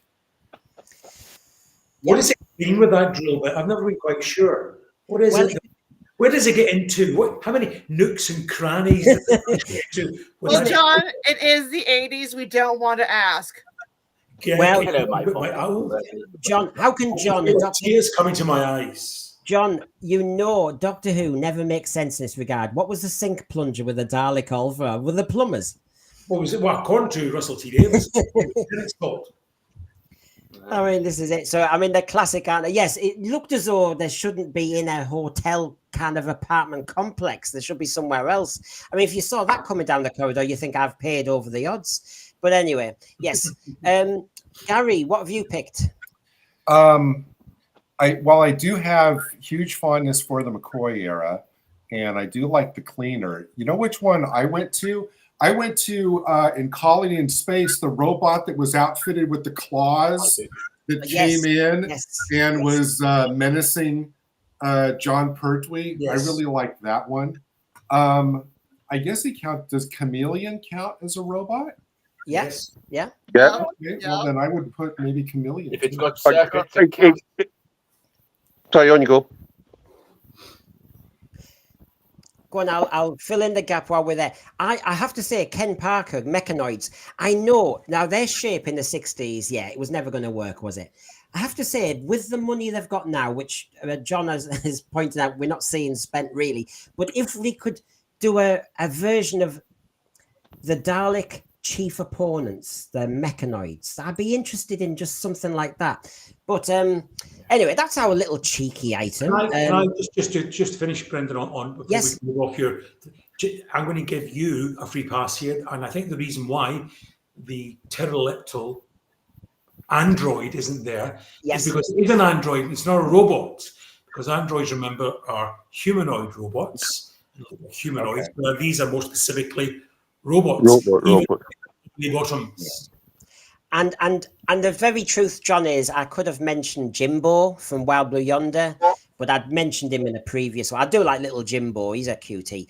However, bit black hole to me, Disney's black hole. So, our first criteria, not that I'm going to be heavy, but basically, is it? Did you, when you watched good old Boom, was it classic Who? Was it recognizable Doctor Who? And so, as we go around, I have a free for all now because I don't necessarily want to keep going around the houses because there's a few debate items. So, for example, I know somebody said there's too much crying going on. I know somebody said, where's the suspense? Do you know what I found fascinating? That video the commentary between RTD and Steven Moffat. They asked each other what ingredients Doctor Who needs. And they mentioned a big idea as if it was in a movie, but obviously it's only Doctor Who. It's important that you shut the Doctor up, that you have jeopardy. Well, I don't know how many streams I've been doing with the specials onwards and saying, where is the jeopardy? And suddenly Steven Moffat says you need visceral jeopardy. Well, can we have some, please?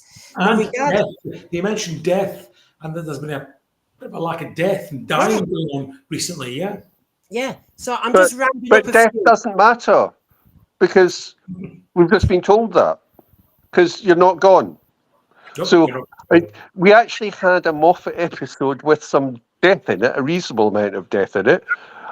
But then we're told it doesn't matter. So why do I care? There isn't jeopardy if death doesn't matter because that's all you've got. And for example, I wanted to know why, since the inspiration was the landmine that they stood on in Genesis of the Daleks, why suddenly the Doctor is now a time-space event. That's You know no. what? RTD said that he didn't want in New Who the Doctor's character to be pompous. He made a big play on it. He said he came across as too pompous. So we had Chris Eccleston onwards. But actually, if you look at the dialogue that Ncuti's being given sometimes, he's bigging himself up. You know, for example, honey, you know, you look at me, I'm amazing. You know, that kind of dialogue. He loves himself, bigs himself up. Not pompous quite, but arrogant, a bit up yourself. So I actually have a question that's because I couldn't be bothered watching it again to check out. So whenever he says that, that's about what is going to happen to him when Monday kills him, by however method Monday's going to kill him. It cannot be what happens if the mine goes off, because in that case he just had told Ruby to get the hell out of there. Yeah. And being sort of like up at the top of the bit in the ground and throwing the dead body down to him would have made no difference. So it must be some, and I couldn't be bothered watching it again because I just thought, what am I missing something, or does that just contradict? Well, Hugh, yeah, I looked at the dialogue, you know me.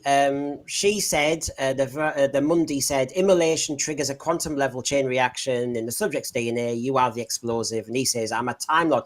This is I thought we were told he wasn't a Time Lord. Now, yeah, you're adopted by the Time Lords, but if you're adopted by the Time Lords, you don't have Time Lord DNA. So what is this nonsense about? Or the regeneration vapors? Well, yeah, he was reborn, wasn't he?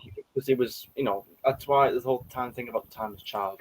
Again, not to get too much on it, but you know, I tried to separate him because he was reborn. So he became them. Again, they're trying to have this wishy-washy kind of, oh, isn't it beautiful language about, you know, or, you know, because Russell said about it in some, you know, in one of the many articles that he's done about how, you know, many adopted people will just say to their adopted parents, mum or dad, they won't say, hello, adopted mother, because it's just not what you do, is it? So I get the trying to go from that, but he is Time Lord. He has got the DNA. So basically, we were supposed to accept that if Monday shoots him with a gun, because that's basically what it was a sci-fi gun, that Guns, Russell. that would make him blow up with the force of a nuclear bomb that would take out half the planet. That's just dumb.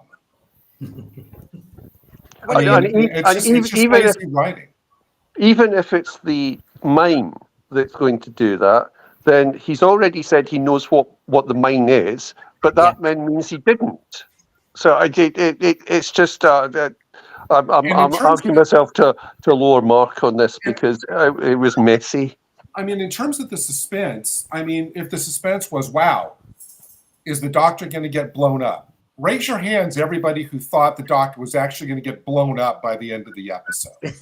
So there's no suspense there at all. It's just, so like I said, that's why I thought the point of the episode was about something else. Yeah, and I think sort of my immediate reaction was, why put the Doctor there? Because he can't blow up. And then I think they tried to up the jeopardy by saying he's about to explode the whole planet or whatever. And I just thought that's somewhere halfway through the script, someone said we need more jeopardy, and it got thrown in. Yeah. Well, and the other thing, and I know we can probably get way into the weeds. I don't want to get way into the weeds. But for me, the main thing about the whole mine absurdity was that, okay, if the mine is going to blow up anyway, as they said, so if the mine determines that whoever steps on it is a viable target, it blows. If it can't determine whether the subject is viable within a set time, it blows. Yeah. So if the mine is going to blow up anyway, why does it need to determine whether the person is alive? That made no sense to me. And then the whole thing about the idea of so the Marines are fighting a war without any clear proof that there's an actual enemy. That to me felt nonsensical. And because I thought if the ambulances are running around, and clearly there's a lot of ambulances skittering around the landscape because they all show up at the end.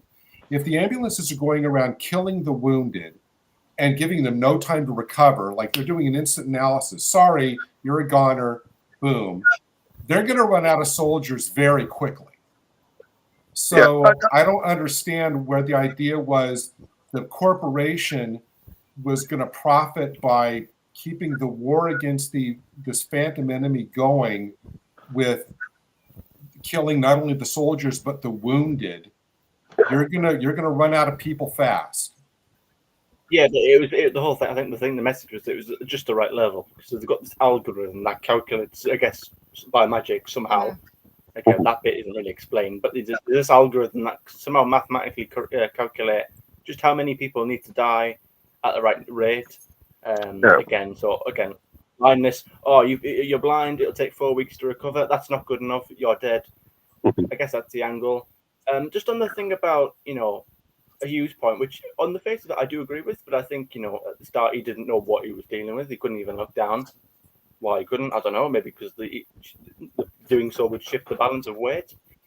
I guess because he's had to have Ruby explain to him what he's looking at and what they're dealing with. And of course, when she does that, I suppose later in the episode he does finally clock onto what it is, and then he comes out with "Oh well, I'm this big special Time Lord, and I'm going to blow up the planet up by doing so." Again, that's just a bit of thinking about, because it almost came off to me like he was deliberately going to blow up again. I don't know if it's how I interpreted it, but it almost felt like he was threatening to do it. Like, I get the whole "I'm a big fan and you bargain," but I get that bit. But the way it was worded and the way it kind of came across, just temporarily for me, it sounded like he was almost like he was threatening I would blow it up. But I thought, no, I can't be me. I got that wrong. Really. Yes. I'll turn you on the whole time. The thing about the time element, I suppose, I guess I get Gary's point. It's silly if it's just going to do a countdown anyway, then why not just blow up? I suppose.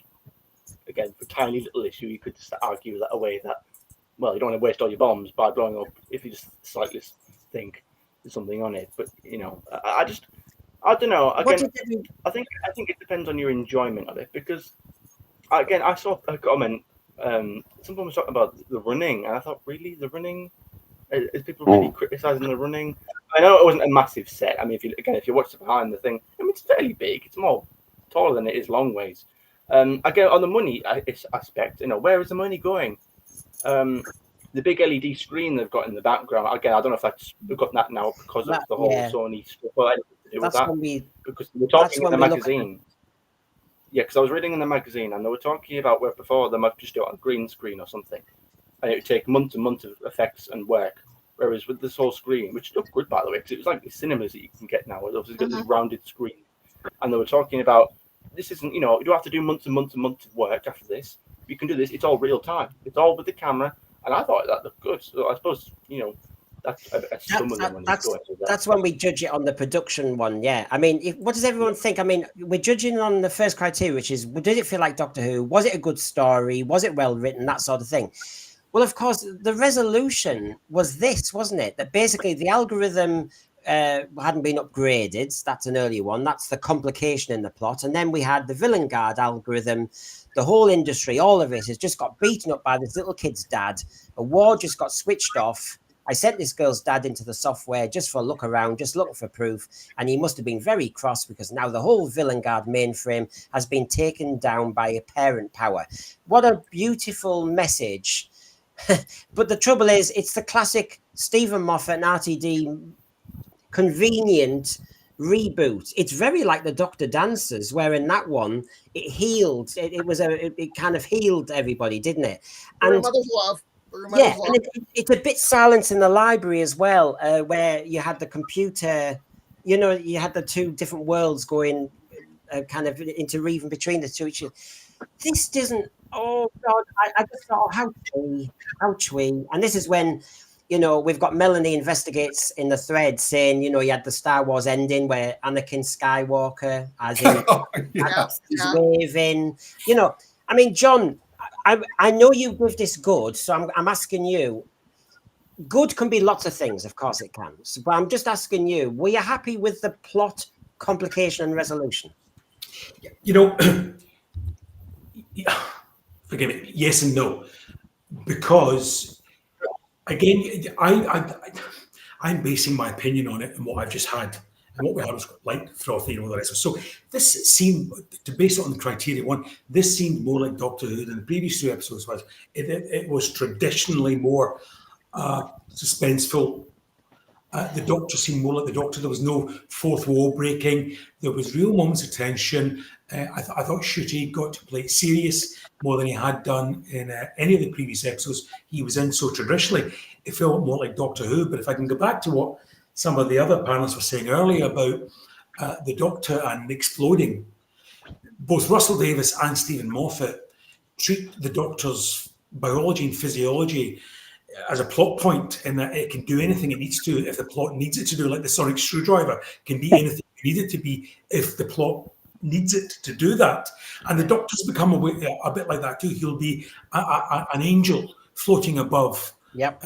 In the Last of the Time Lord, not the Last of the Time, was in the Sound of Drums, or he will be remembered throughout everything. You talked about in the same story, everyone praying to the Doctor earlier on, and now the Doctor is in himself has enough energy contained within him to take out half a planet.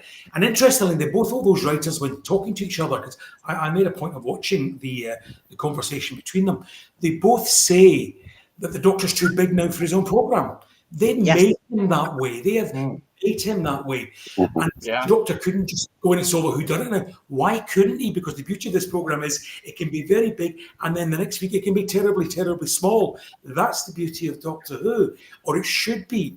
And unfortunately, the Doctor's too big in his own program. They justify that by talking about John Pertwee's Doctor and Tom Baker's Doctor getting locked up in episode 3. Yeah, it happened, but not for the reasons they're saying. That was just because, episodes need padded when you're on a budget. But they made the Doctor this sort of hugely almost push themselves into a corner, aren't they? Yeah. They have absolutely cinnamon painted themselves into a corner with this. So therefore, when you created an issue, I wonder what's going to happen 2 or 4 episodes down the line when someone lifts a gun against the Doctor this time round. But John said, don't be firing a blaster at me because I'll take out your country. Where do we go with this now? But John, I'm going to come back to you to expand further, and then we'll open it up to the panel, because there's a debate here on Criterion 1, I have to say, including Boom. John, coming to you first, you've seen interviews like this. For New Who, RTD and Moffat were saying, but Doctor Who, it's comedy, it's slapstick, it's fantasy, it's this. And they did this list of genres. And then, of course, Steven Moffat actually says, do you know what? And one thing I noticed Doctor Who hasn't done much is suspense. And I thought, excuse me, classic Doctor Who behind the sofa? Yeah. Sorry, New Who has distorted what Doctor Who is. Doctor Who was always about suspense. I mean, they've distorted it, haven't they, John? Well, essentially, Steven Moffat's one for talking, because as I've already said in a few of our streams, Brendan, Steven Moffat wrote Doctor Who as situation comedy a lot of the time. He wrote it for quick one-liners, and he's a very good writer. I can't take that away from the man. He's a very good writer. He writes it very well. He also writes some very good twist in the tail storylines. Can't take that away from him. But if Doctor Who lacked suspense for a while, it's because a lot of the time he was playing it for laughs, and into the bargain, very crude laughs. At that, it was all bodily function, bodily parts, and whether the Doctor danced or not, and all this sort of nonsense. So, but the bigger problem for the series now, and interestingly, I noticed that in that programme, they referred to Classic Who as everything that's come before this season, because that apparently now is Classic Who. New Who, up till Jodie, is now. And Classic Who, that's 63 to 89. I'm a classic fan now, guys. I'm part of the club. I'm a classic fan. According to that Unleashed programme, that's now all Classic Who, because they have now given themselves free rein to remold this thing again. But the big thing they have created for themselves in this is the fact that they have turned the Doctor into this godlike figure with huge amount of powers. And it's only going to create plot difficulties for them going forward, unless, as with most things, they're just going to have to forget about it. Yeah, so Hugh, I mean, this is the problem on this. They have decided that Doctor Who can't do a season of one genre and build up suspense. Doctor Who has to be a whole kind of palette. I disagree with that. And that's why you've got this bumpy kind of effect. We shouldn't be just waiting. I mean, TARDIS Spider, you've listed Midnight, which was full of suspense. But if you look at that whole season, was the whole season full of suspense? Actually, slightly more then than now. But basically, when was Doctor Who doing jokes? When was Doctor Who doing slapstick? When was Doctor Who playing for laughs? When was Doctor Who being sexual? When was Doctor Who doing all these other things? It was meant to just get the kids sat down, a rip-roaring adventure, great yarn. And this is the thing, coming back to what Michelle said about the length of an episode. Did you notice in the video documentary, in the video commentary, Steven Moffat said the pre-credits was episode 1 in old Doctor Who, and you thought, yes, but you're forgetting that this is storytelling, Hugh. This could have been an episode. One of the things that struck me about that is I thought some of the scenes yesterday. I'm with John in the sense that I thought it felt very Doctor Who generally, and there are some problems like the crying, etc. But one of the things which I thought was very good was Millie Gibson sort of like coming down to give the tube of death to Ncuti, and the interplay there worked quite well, but it was interplay that I hadn't seen develop because you don't have cliffhangers. And the thing about cliffhangers, which I do miss, is that within 4 episodes you've got 3 crisis points, and the reaction to that is like 3 episodes at least in New Who, because it's generally written just as one linear aspect to it. And so the relationship was well played, but I didn't believe it from what I'd seen. Yeah, and I think it doesn't. The other panelists think this is what's missing from New Who, and this is maybe why the ratings are like they are. To be quite honest, you have to tell a story. This was a scene. I mean, and thanks, Rachel, in our thread was saying this is a bottle style episode, but it didn't have energy. I mean, I can understand John and Michelle rated this good. I get that.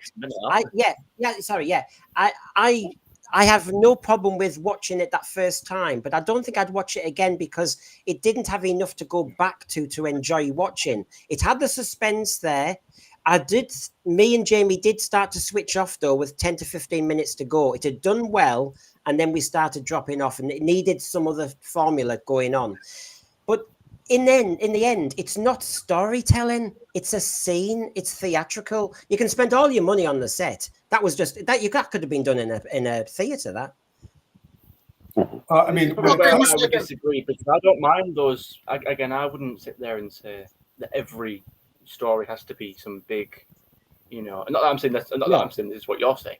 I don't think every story has to be, the next big Stephen King novel. Although I would say that we've had two silly episodes now with Space Babies, which I liked, and Devil's Cod, which I liked a little bit less. And there was a fairly silly, lower stakes. And I said this was a must episode kind of thing. We needed this one to work. For me, I think it did. I absolutely love this episode for various reasons. One of them being that, when you think about The Beast Below, not a particular story everyone thinks is great, but it's needed because it works very well for Matt Smith's Doctor, because you get to see the sort of darker, more serious tone of him. Like I think the line comes to mind when he says, "There is no human who has any right to say anything to me today," or along those lines. I'm paraphrasing, but that quote again, his dynamic with Amy, and I really like this one because again, we've seen Ncuti act like a bit of a class clown. All right, it's worked for a couple of episodes, but we need to see him slow a bit more. We need to see a bit more seriousness to him. We need to see what different sort of tones and different angles he can bring to it. I think that delivered because again, does this feel like recognizable Doctor Who to me? You've gone by your criteria, yes, because there are certain traits there that I recognize with the Doctor of old, especially when he's instructing, he's telling his companion, "This is what I'm telling you to do. Not stay away," and she's ignoring him. And she's insisting that, no, we'll do it together. And when he says like, "Oh, if this works, I'm going to be very cross with you because you're putting yourself in danger." And I like that because for a lot Yeah. of these episodes to be giggling on like sort of two schoolgirls at the back of class messing about. Whereas this, he showed a bit of maturity there, which I did like, because he said, as much as we've been mates, like, and again, when he said before, even in Space Babies at the end, which I haven't really seen many people talk about, where he says, or he sort of presumes, because she doesn't end up saying it anyway, but when he presumes, no, I can't take you back to that church, I just can't, and he puts down some authority there. Sorry, I just can't do it, and he does that again. I get that here in this one. Even later, where Millie sort of says something about the child or about the father passing away, and he gives her like a sort of look, like the kids just died kind of thing, or the parents just died, as if gently sort of telling her, like, come on, have a bit of I think that respect kind of thing. one of my issues with this doctor, though, he wants a more emotional doctor, but the thing is, me and Jamie were saying earlier that when you watch them both in the crater, Millie, as you were saying, Ruby Sunday and the doctor both kind of respond in a sympathetic way to Splice. And in a way, you expected the doctor and the companion to be different because one's a human, one's an alien. So there's an extra tension there about how you treat one life, two lives, rather than the whole of humanity or the world. And I just thought they are, because the doctor's now more emotionally articulate and aware of himself, he's responding almost the same as Ruby Sunday is. So there's no difference. And that's a shame. They look like brothers and sisters responding to something. Or let's look after the babies. Let's look after Splice. Or bless. Where's that tension between them? Now, Rachel, as you know, is one of our panelists as well, and actress. And she has mentioned, she was looking forward to this episode. It was better than the other two, as she said. But she wonders whether it should have been better as a two-hander rather than any of the other complications. She's also said that she was disappointed that really Shooty didn't give that energy that she was expecting when he slowed down. Yeah, that's one of the things that I was going to mention when we got to the second criteria about the production. Absolutely, I would say that. Now, I have been no fan of Shooty in the last 2 episodes, but I thought that the one thing that was kind of missing on this one and was that the story basically restricted him to where he couldn't show off his kind of natural energy that a lot of people have been responding to in the way he's been playing the Doctor. That was basically off the table with this one. So to me, personally, I thought that him in this episode was a little bit too, and I don't mean this as, I can't think of it seemed like he was, it didn't seem kind of natural to me. I was going to say the same, like it was too kind of actory, but I don't want that to sound like a pejorative. But I'm trying to think of a term where it's like his natural abilities and what he's brought so far was basically kind of shut off to where he's restricted to, crying and doing all this. I do want to say one quick thing about the resolution, because we were talking before quickly about the resolution before we get to the aspects of the actual production. Remember that the resolution at the end of the day was basically the Doctor appealing to the AI of a dead man in order to get the AI to act more human and help it. And to me, I thought that was just kind of nonsense. And I do want to address Brendan's reference to the Doctor dances earlier.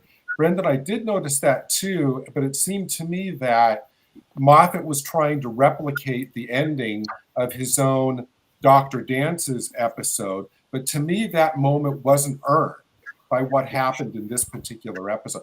In the Doctor Dances and Empty Child, it was earned.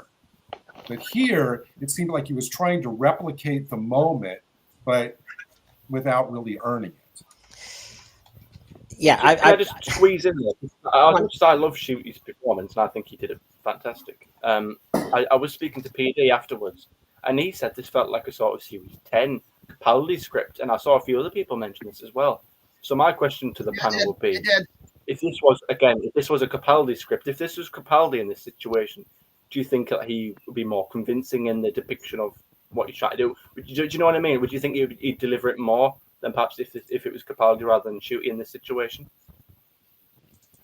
It's hard to say, but I was going to add in that one of the reasons that I gave this episode so high, besides, but no episode is perfect, is that it felt like Doctor Who for the first time in a long time. Yeah. It felt like I got back to the Capaldi era, which is where I fell in love with the Doctor.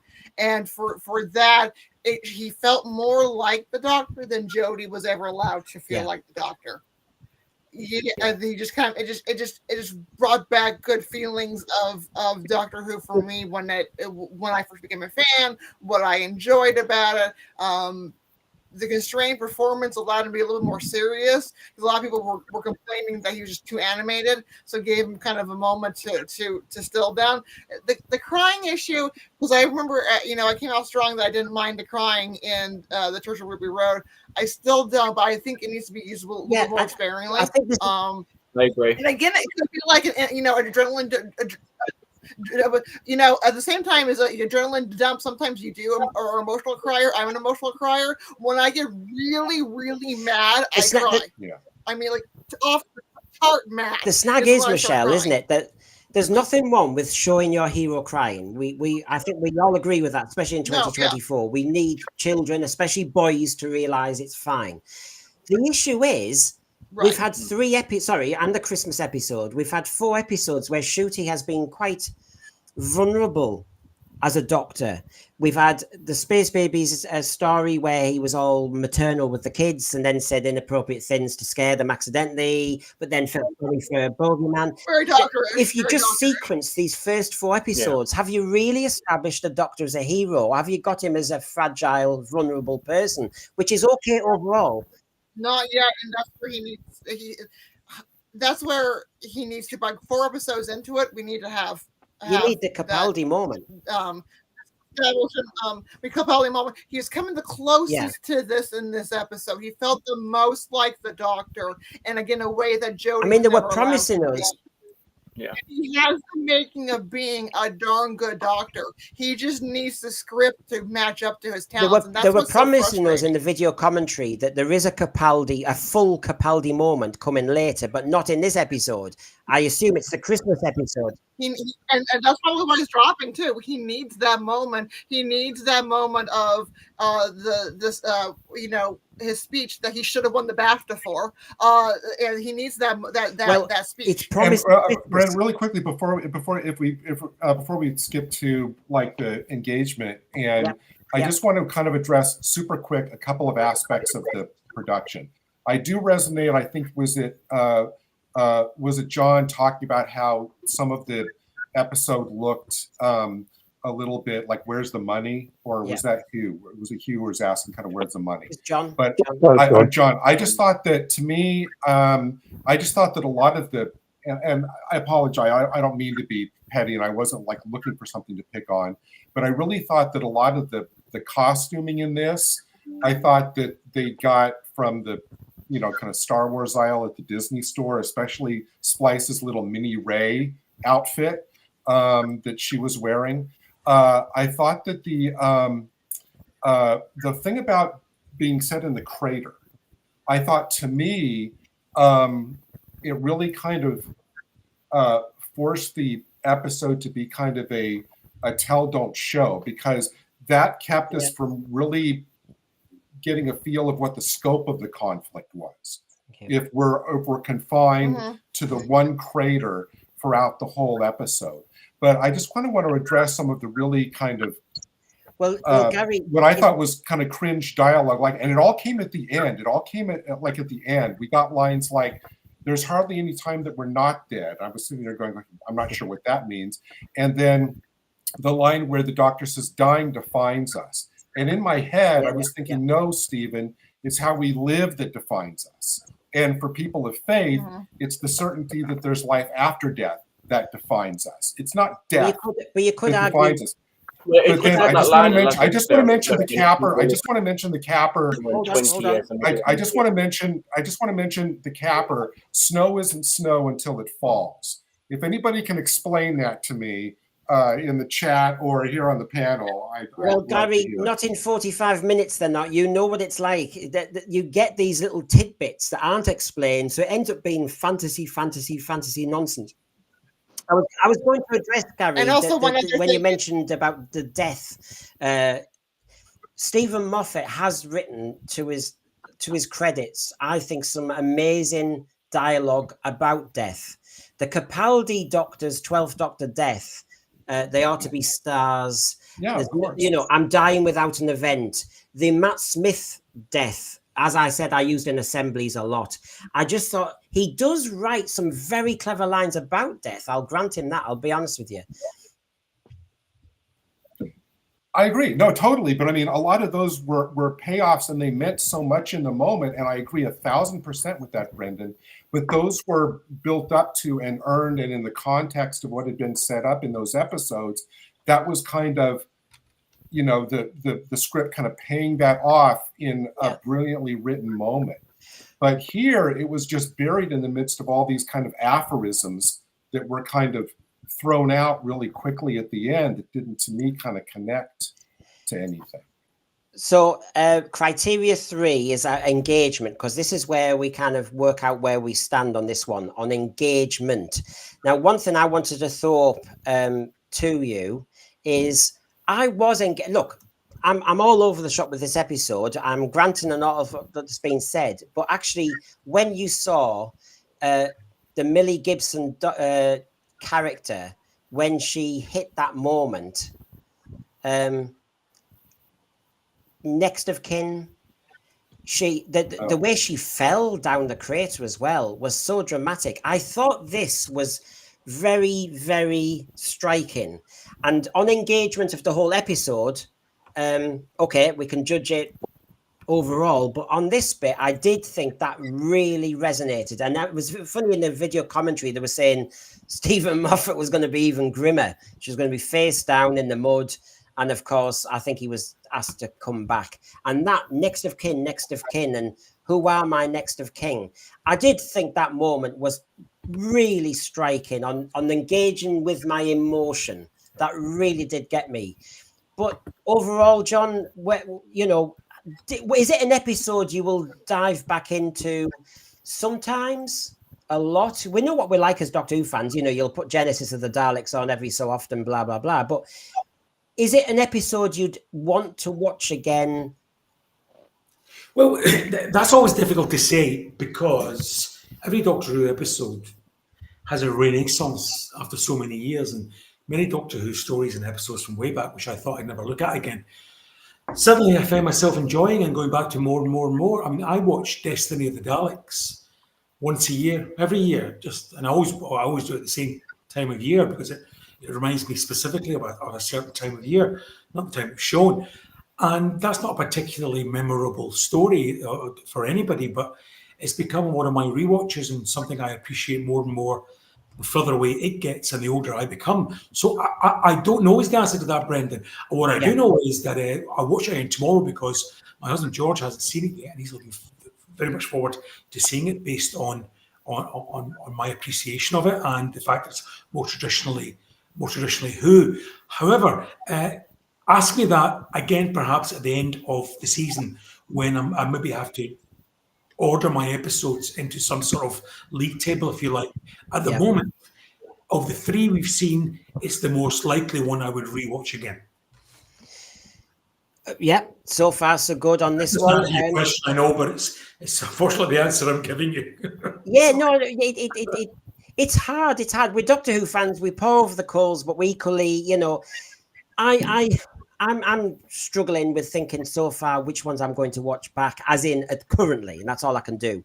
Hugh, where are you standing on this one, on engagement, and whether it's one of those that you may want to revisit? I might, because I think now the dialogue is really packed with stuff that is referencing other stuff, all the different stories and things like that, and I think I will have missed stuff in terms of this. So I wouldn't rule watching this out in the next couple of weeks, just to try and see if I've missed something. I don't. at base, I don't object to, because I think it was quite good in terms of being a Doctor Who story. I wouldn't object to rewatching it again, and I think I can put up with the gaping plot holes because they're sort of like that. I now know about them, and I can probably shift them out of head. I think the dialogue, I may well have missed some good bits. I will say that I might have to try and block out the lesbian Gymkhana line, which seemed like something out of the 1970s. That sounded like Bernard Manning to me rather than Doctor Who.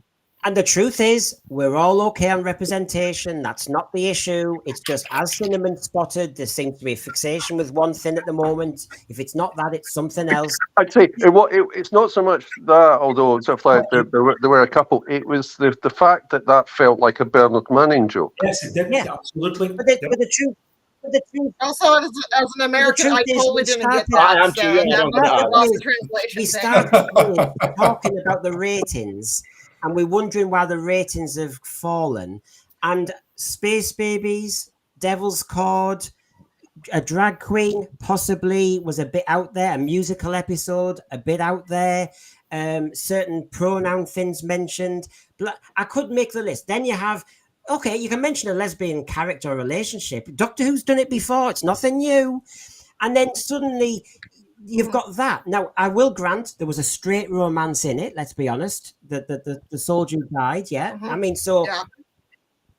And also the dead father. I mean, he was married to although a woman. Michelle, was that... Well, I'm assuming there was a smirk from the Doctor and that kiss. Why did this strange AI that suddenly could destroy the whole of Villain Guard suddenly just said kiss to the Doctor when he's smiling at him? Because he was also flipping. He was glitching out. And don't forget the reference. Don't forget the reference to the soldier dad having two moms. Remember the AI? Yeah. Yeah, to explain the joke or the way I heard the joke. First of all, it's stereotypical because horsey women are lesbians and lesbians are horsey women. And then it was about doing it underwater, i.e. how long can you hold your breath? And it just felt like Bernard Manning at its worst. And I couldn't believe that it's part of Steven Moffat's thing. I could see it in coupling and stuff like that. That it would be the sort of joke that would be made. This is so. This isn't doing wokery. This is the opposite. And as John, you have said, we've talked about it. 70s Doctor Who, 70s program, 70s comedy is obviously quite rightly in many cases criticised for objectification, blah blah blah. But here we have dialogue in 2024. Yeah, because it did. I spotted what Hugh spotted too. It did stand out. It was a sort of line that said by someone else, anywhere else, would be criticised by that production team, would have been criticised by Gatwa and all that. So I just don't get what this whole shtick is. That it's all right when we say it, but not all right for you to say it. Yeah. Well, I think that's when we did the review with Maul, we had Problem Being on the stream, and he took an issue. I think he took an issue with the whole lovesick lesbians or whatever it was Jinx said, and the way it was said. Now he was a gay man. For a gay man to take an issue with the way he sort of being playful with, I don't know, again with the whole. And then the Doctor saying to Monday, maybe you should marry Ruby. Yes. Yep. I mean, and that's what you raised at the beginning, wasn't it, Cinnamon? When you have loved this episode, but you did say the lesbian tropes just was a little bit of a swine. Michelle, what were you going to say? Well, it's like you're in the boys' club. You can get away with saying certain things if you belong to certain groups.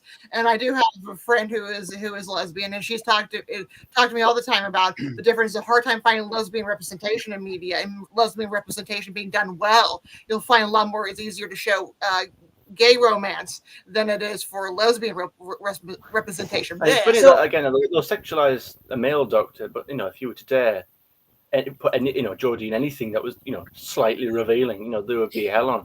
I mean, I remember seeing or the fan that wears shield. I remember concept art for again. It wasn't even really that sexual. It was a picture of of it was like a mock-up 13th Doctor costume, and she had like her lipstick on, and she had a bit of like. So it wasn't even low cut, but it was a slightly more feminine outfit. It wasn't even like inappropriate or anything, and that got the person who made it or whatever. It got like, again the backlash you couldn't even believe. But again, they'll have a gay man trying things out, and it's okay to sexualize him and have him be objectified.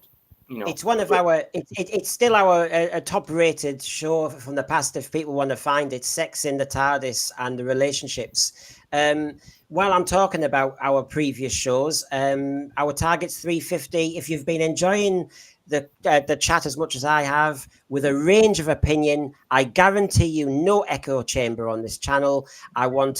We are the sense sphere. We would have a sense of fun and perspective and some dose of common sense too. We don't want to be Doctor Who fans who get into our own little tribal areas. especially that last one. Yeah, we are open to loving Doctor Who. We want to love Doctor Who, but equally give us some love as well, please. If Dancing. you haven't subscribed. Dancing too. Yeah, well, you get everything on this show.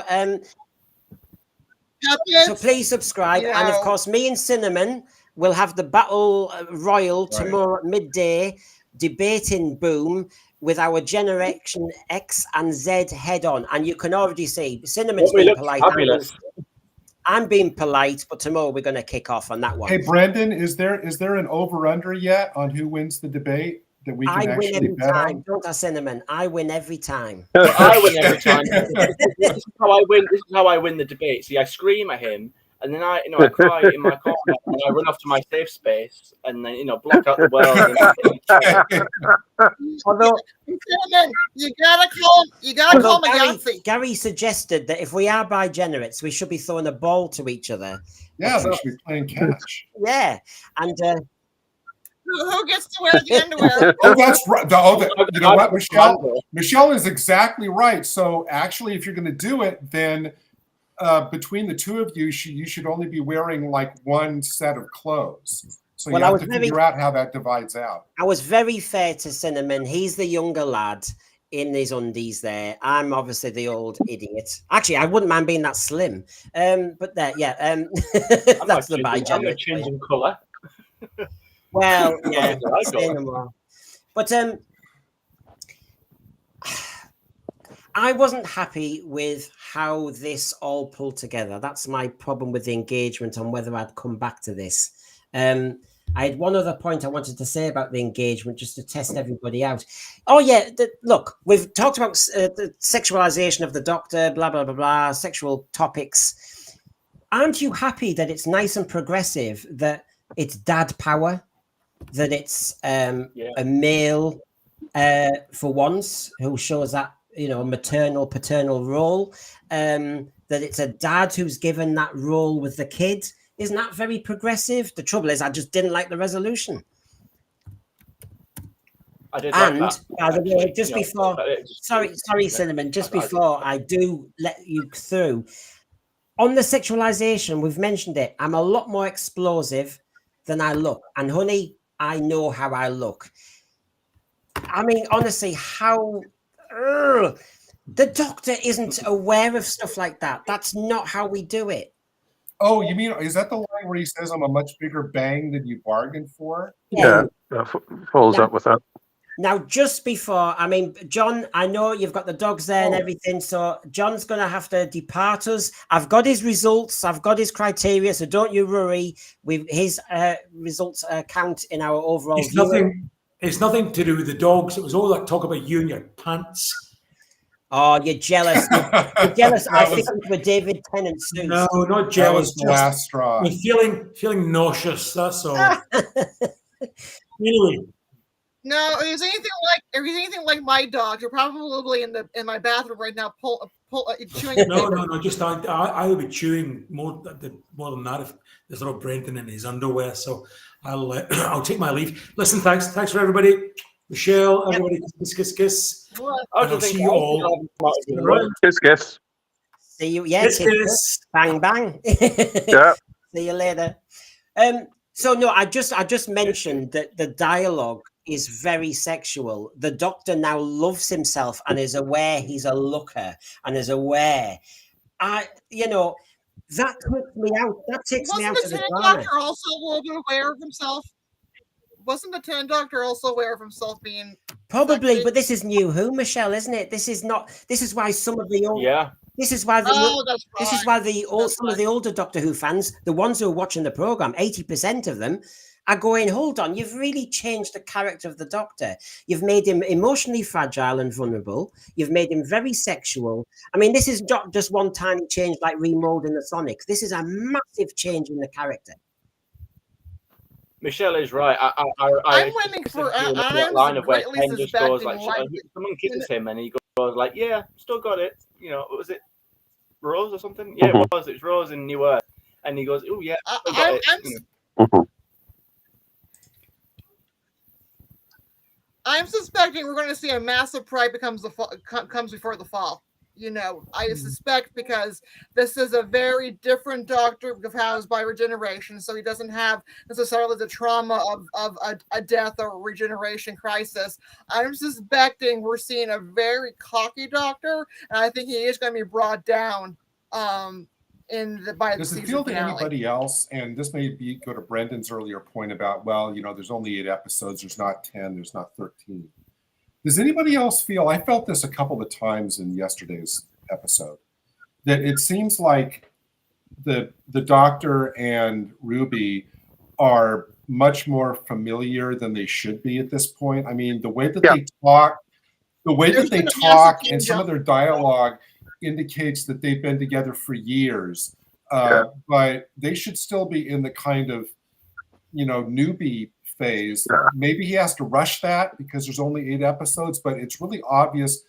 The over familiarity to me is really obvious when I notice it. So that's what I was saying about the needing more of the cliffhanger type of stuff, because that's when you get that type of bonding and you can say, and whenever Ruby said in the previous episode, you never run away whenever, well, basically, yes, generally, not in this one, but that was for obvious reasons. I think there is something that they're playing it quite well, but it hasn't been earned. But who? There's also some issues with time jumping, because we have the first episode, which takes place immediately after Christmas, and then we have in Devil's Cord. Well, what day is it? It's June, July. And then if the application, or granted, they're in a different time than this is October. Granted, we're going through time and space, so that's different. And I had always, the rumors that I had heard was that there was going to be, the Moffat episode was supposed to be the second episode. I think we've gotten some episodes switched out of order, and I'd be curious to, so did the BBC order this, or did Disney order this? And was the musical episode pushed up to play off of the Eurovision? That would make a lot of sense. Yeah, because you got the first episode where they go to see Ruby's family, and then like I thought like there was maybe, well, I don't know what was going to happen, but I thought maybe the next episode they'd maybe continue that. Maybe the Doctor meeting, you know, not he's already met them, but you know, maybe him seeing the family more, maybe explaining why there's a big a few days or a few weeks later. You know? I mean, one thing. Yeah, and it leaves it. It's like you got Ruby in this TARDIS. Oh yeah, I'll be out in a minute. Don't worry, I'm coming. And then like straight away they're in the Devil's Cord. Like okay, and then we already know because we saw the trailer where Chewie's got like another orange jumper. Not this one, but he's got like he's having a cup of tea or something with Ruby's mum. And they're having that scene together. So I'd like to know which episode that one's going to be. What do all of you think about the suggestion that I've heard a couple of times in the chat, which I think is very intriguing? If it had been Ruby's foot on the mine, it would have been a better bonding episode, and B, a little bit more maybe jeopardy or peril, because she wouldn't have all the physiologic coping things that the Doctor had to call on. That actually could have flipped the whole thing around and made me like it. Because Gary, that was one of the things I was going to say. I mean, I agree with you that actually the Doctor would still be helpless in many ways because it's already happened. It's not like he's trying to save Sarah Jane from something happening and all the usual perils of Pauline situation. She's stood on the mine. I agree with you. And so Sonic's useless, blah, blah, blah. The thing to do with this standing on the mine and still in them, the one thing that bothered me on the my engagement faltered because the Mundy character shot him 3 times in the arm, didn't she? And nothing happened. At the end of the episode, he stood there, his arms round Splice, everybody's happy. And I was trying to work out what this shooting moment was. I mean, is he now Superman? And it takes me out of being a Doctor Who fan, because the Doctor being shot 3 times in the arm is going to knock him. He stood there like he's a strong core. But I'm sorry, but that same shot got Ruby falling into the crater. Yeah, no, you're right. Yeah, but it was different. I think she lowered the power on it, didn't she? I would, again, I don't want to be facetious. I really don't. But like the bloke who shoots Ruby, he thought she was a threat. Like she thought he was actually going to shoot his lover. So he's gone in the full setting. Well, I think, and she's obviously, when she says to Ruby, "Oh, sorry, just shoot me. The ambulance needs combat or whatever. I'll just dial it down the lowest setting." Yeah. I think she's not shooting to kill or has an intent. I think she's just trying to get him to drop it. And then now, is he okay? Oh, well, I would just headcanon that as, okay, he's regenerating. He did this a little part of him. He's also attached to ambulance too. So when they're going through the mainframe, and all of a sudden Ruby's being healed, and then he's healed. Yeah. So it Daddy in the mainframe sending out healing energy. Yeah, it was fantastic. I mean, I'll come to that in a minute, Michelle. Don't worry. But on engagement, did this intrigue you? Did this pique your interest? That we've had her. Ruby has been scanned in the TARDIS, and she's now been scanned by the ambulance, and she's 3,082 years old. Now, are you getting Susan Foreman vibes? Are you getting, I thought that was just because they were so far in the future that because she was born in like the 2020s, at that point in the universe's history, she would be that old. I just thought that meant that the episode was taking place in the year 3000. Very possible. Very possible. I just wanted, because it was just like the chance. Now, Michelle, you mentioned the oh God, what? I'm just going to get my dialogue right. What was it you mentioned just a minute ago? Ambulance healing. Yes. So if I just flash this up, for example, we had this one ambulance that was dormant. They reckoned. This is the soldiers talking at the very beginning. I think he could be dormant. A bit of exposition, of course. They're combat activated, the power down when there's nothing going on, but their sensors stay active, and then it detected combat. And that was the complication in the episode, really, that with it, that's why Ruby obviously ran to the top of the crater, wasn't it? To actually get it to activate and be distracted. But I don't know. Have we been here before with ambulances and cynicism? Because what I was getting from Steven Moffat is the cynicism about capitalism. But he did say in his interview he could write another story that's pro-capitalism. So basically, he can go either way in that one. The cynicism about faith. The cynicism about war. Because let's face it, you can be anti-war, but there are some wars that are probably necessary. Necessary evil. Yeah, and it's as if at the moment the progressive punch by Doctor Who writers is to be highly cynical. And when you're aiming at kids and younger generations, but they're missing them, I worry that you're making people... Critical thinking's fine. Cynicism, never a good look. Maybe John Lennon's in the room putting thousands of guns or whatever it is, and all over and all that. Maybe I don't know. To me, Hugh? No, let Michelle go. Okay. To me, some of it could be, and this is where my worldview is, I took it as a criticism of when the soldiers, the veterans get injured, and then they come home and we forget them. And a lot of times they're living in poverty. Their houses are needing to be remodeled, but we don't have that. So we have to have like the private sector, the volunteers. This idea that, and I'm sure it's also in Britain, that we SEAL clap, thank them for their service 2 times a year. or one time a year on the holiday. You know, we think about the Memorial Day for those who pass away, which will be our American holiday next weekend. Veterans Day is we commemorate around the end of World War I. That's when we thank them for their service. You know, we still clap them 2 times a year, but then for the rest of the year, they're suffering. They're on the streets. They're talking to lamp poles. You know, we're not giving them the proper care. And I see this as the cynicism of we'll send them to war, we'll get them hurt. Yeah. When they're hurt, we don't give a damn about them. And Yeah. Michelle, this is the same problem. To me, everything you just said, it was very on point. But to me, this is the same problem that we discussed when we were talking about space babies. You take current issues which are multi-level, and with a lot of different things to consider about them, and they're trying to reduce it to a one-line tagline and oversimplify the problem and collapse what is a huge issue into one line of dialogue, which does not serve it at all. And it's like, if you can't service it properly the way you address it, don't do it, because chances are you're not going to be able to get it right in one line.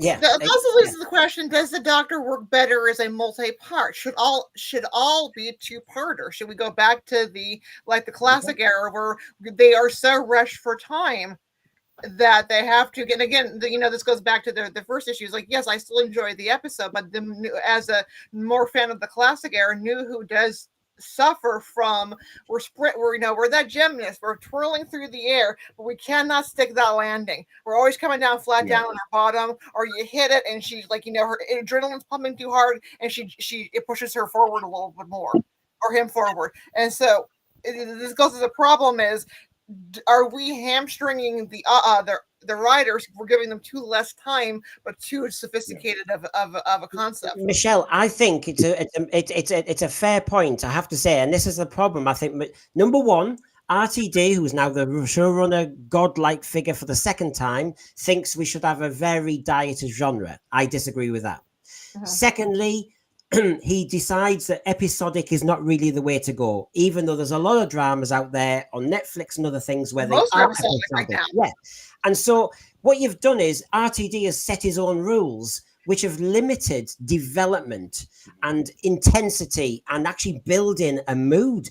I mean, he thought he was clever saying, let's have tonal meetings in his first iteration. But as I've said in our stream last week, tonally, everything's all over the shop. Now, this one tonally was a little bit better, but again, because it was trying to do so many messages and so many different points, as you said, Michelle, and I agree with you, they weren't landing. Therefore, my overall judgment of the episode is I wasn't becoming engaged. I was getting disengaged, and I was starting to just go, oh no, you're not going to mention, oh, there's Susan Twist.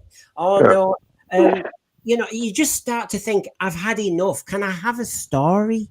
So I think this ties in with what Cinnamon said about Devil's Cord and the sort of pronoun bit. Is that came across as Russell almost making fun of it because it was going to be who's on first, the Abbott Costello skit, and with this one, in addition to the comments that Michelle and Gary are making, he does feel as if there's an attempt to use an American language. And this was sort of a friend that I had watch it elsewhere who picked up on Thoughts and Prayers is an Americanism to me. In terms of gun tragedies, etc. It's Thoughts and Prayers. It's very much thrown against the gun lobby and against Republican politicians that it's just a mantra and it doesn't mean anything. And then some... Not saying he's trying to read into the soul of the person that sees it, because Queen Elizabeth I said that she cannot, that I do not have a window into men's souls. So people say, oh, it's a platitude, but for many people it's a deeply meant platitude. It's an expression. Absolutely. Yes. I've sort of like in terms of the discussion we had earlier about faith. I mean, I've been an atheist since I was 13. I don't have an awful lot of time for faith, but I was brought up as a Catholic. My mother was a Catholic until she died. I don't like this sort of attitude to say, if someone says, I'll pray for you, and people go, oh, that's dreadful. I don't know, why are you doing that? It's because they care. And it's because there's not an awful lot that anyone can do in situations. So it's a thing that gets said. And also that whole thing about whenever he'd done the faith thing, whenever faith was bad, and then she asked for evidence and said, well, now you want evidence. Again, that seems to me a very American take on the dispute between faith and sort of non-faith in America, and the sort of the issues, because it wouldn't be something that I think you'd see in Britain, and that obviously is tied in with Disney. And I think there are the treatment of some of the issues is as if it's in the American culture was and not the British culture was. And to add to that, Hugh, I have to say that on the thoughts and prayers front, I was just trying to find the dialogue on it. It was the interview with Steven Moffat where he talked about the vacuity of that statement. Fair enough in one respect, but please, when you're trying to have RTD, having it both ways, saying, for this generation of youngsters who have got mental health issues, are finding lots of emotional issues, to then be so cynical and sharp about, as you say, Hugh, people trying to reach out. They may not have the words, they may not have the capacity to say something that is on the money when somebody's in a difficult situation. So thoughts and prayers and other things like that are people's backup. Saying, I'll pray for you, it's just a nicer way of saying, I'm thinking of you. Well, it's better to, It's it's better to say something than not. Yeah, I think there's a real issue in terms of how that gets taken. Yeah, it's related to what happened with 9/11 and the emergence of the four horsemen of atheism and stuff like that. But it's an American take much more than a British take, even if Christopher Hitchens and Richard Dawkins were British. It's their take on what's happening in America. Christopher Hitchens is effectively American anyway by that stage. But again, but one of the things, and this circles back to what we started the stream about, when all of this, like I said, I've taken this as a signal that these last 3 episodes combined, that RTD and now Moffat are more interested in kind of gratifying themselves and airing out their own personal issues about current events, rather than putting the coherence of the script and the entertainment value of the episode, and making it entertaining for the general public first and foremost, which is what it should be. One last point to Brendan's point earlier about, Brendan, you were talking about your disengagement kind of throughout the episode. I thought, do you think it might have worked better if, and again, as Brendan knows, I voted in every category. I voted a 1, except for the production value, which I gave a 4, which was still needs improvement. All my other scores were 1. But Brendan, do you think this might have worked better? Maybe if they would have gotten him off the mine at the halfway point, and then have the back half of the episode be him try to solve the war. Because it seemed to me that the concept of him being stuck on the mine, while it's interesting, didn't justify the whole runtime. If they would have ended that like at the halfway point, shifted the episode then to him focusing on the war, that might have been better. And that's why we ended up having to have that neat trick, which is there wasn't a war in the first place. It's just these silly people. I mean, all those soldiers, even the dad who's risking bringing his daughter, none of them are asking questions. There were bits of dialogue where they said, I'm not sure if we've detected the fog, there's nothing in it. And there were really a few bits of dialogue. No general has joined the dots and said, hold on a minute. So, of course, what you're saying as a proposal, Gary, is it was seen as a clever wheeze by 2 very clever writers that the Doctor's never been put in a paralyzed situation for that long. So let's have him on the mine. But as you say, it ends up being... Yeah, but it ends up being, let's save... But then it ends up being the anti-hero. It's not all about the Doctor. It never was about the Doctor. It was about saving others. but we've had a problem with it being companion centric. So of course, have a war where he tries to solve it. Somebody mentioned in a thread ages ago about the Daleks. Go back to the Daleks in 1963-64. He was trying to tell the Thals that sometimes you need to fight, and he was trying to kind of spread the word, and he was trying to solve that. But don't make it glorious when you go back to it. Yeah, so I just think there has been a mistake. And the Doctor's daughter as well, which is solving the war, but with sort of like the problems to start off with, and does have a number of climaxes and cliffhangers. I don't think it's Grace's episode, but it made more sense than this. Why was he automatically dismissing the idea of mud monsters? How would he know? He, above all people, should be able to acknowledge the possibility that there's an existence of mud monsters, but they have to dismiss it so that they can allow for him making that logic leap later and saying, "Oh, there were never any monsters." Well, he says he's met some nice mud monsters. Yeah.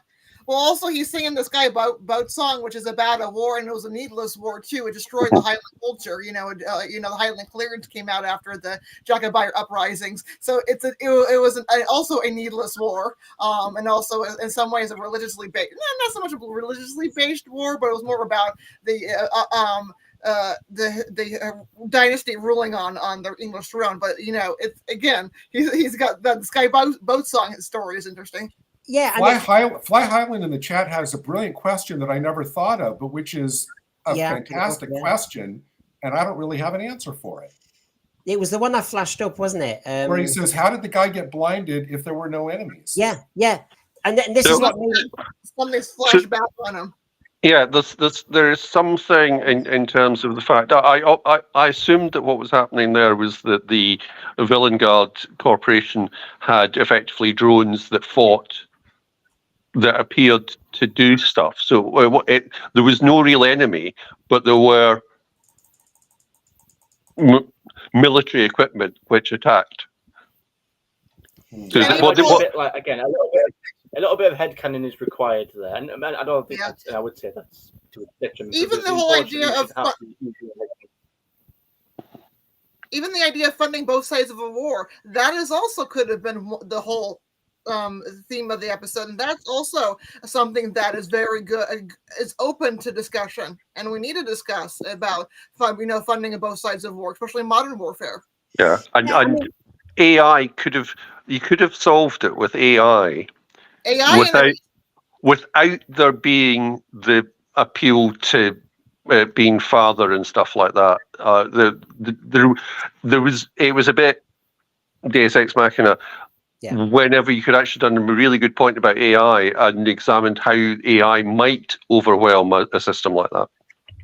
So, I mean, I'm going back to Gary's point as well, which is the Doctor shouldn't be trying to save himself. We've had Logopolis, various iterations of the Doctor where he will sacrifice himself, or the John Pertwee Doctor will say, "I have made a mistake. I now need to atone for it, and I will face death by going into the Giant One's cave." And that kind of thing is what the Doctor was always about. And yet it seems to be this episode, maybe by absolute accident, Gary, ended up being all about the Doctor almost saving himself. I would have loved to have seen the Doctor frantically running around and panicking and trying to find a way to get Ruby off the mine. That would have been great. Yeah. I was just thinking that. Imagine if it was the other way around and it was the companion. Because obviously, going back to the point earlier, we all know the Doctor isn't going to blow up. We all know that. But it's how he rushed out to save the father. Because he... Yeah.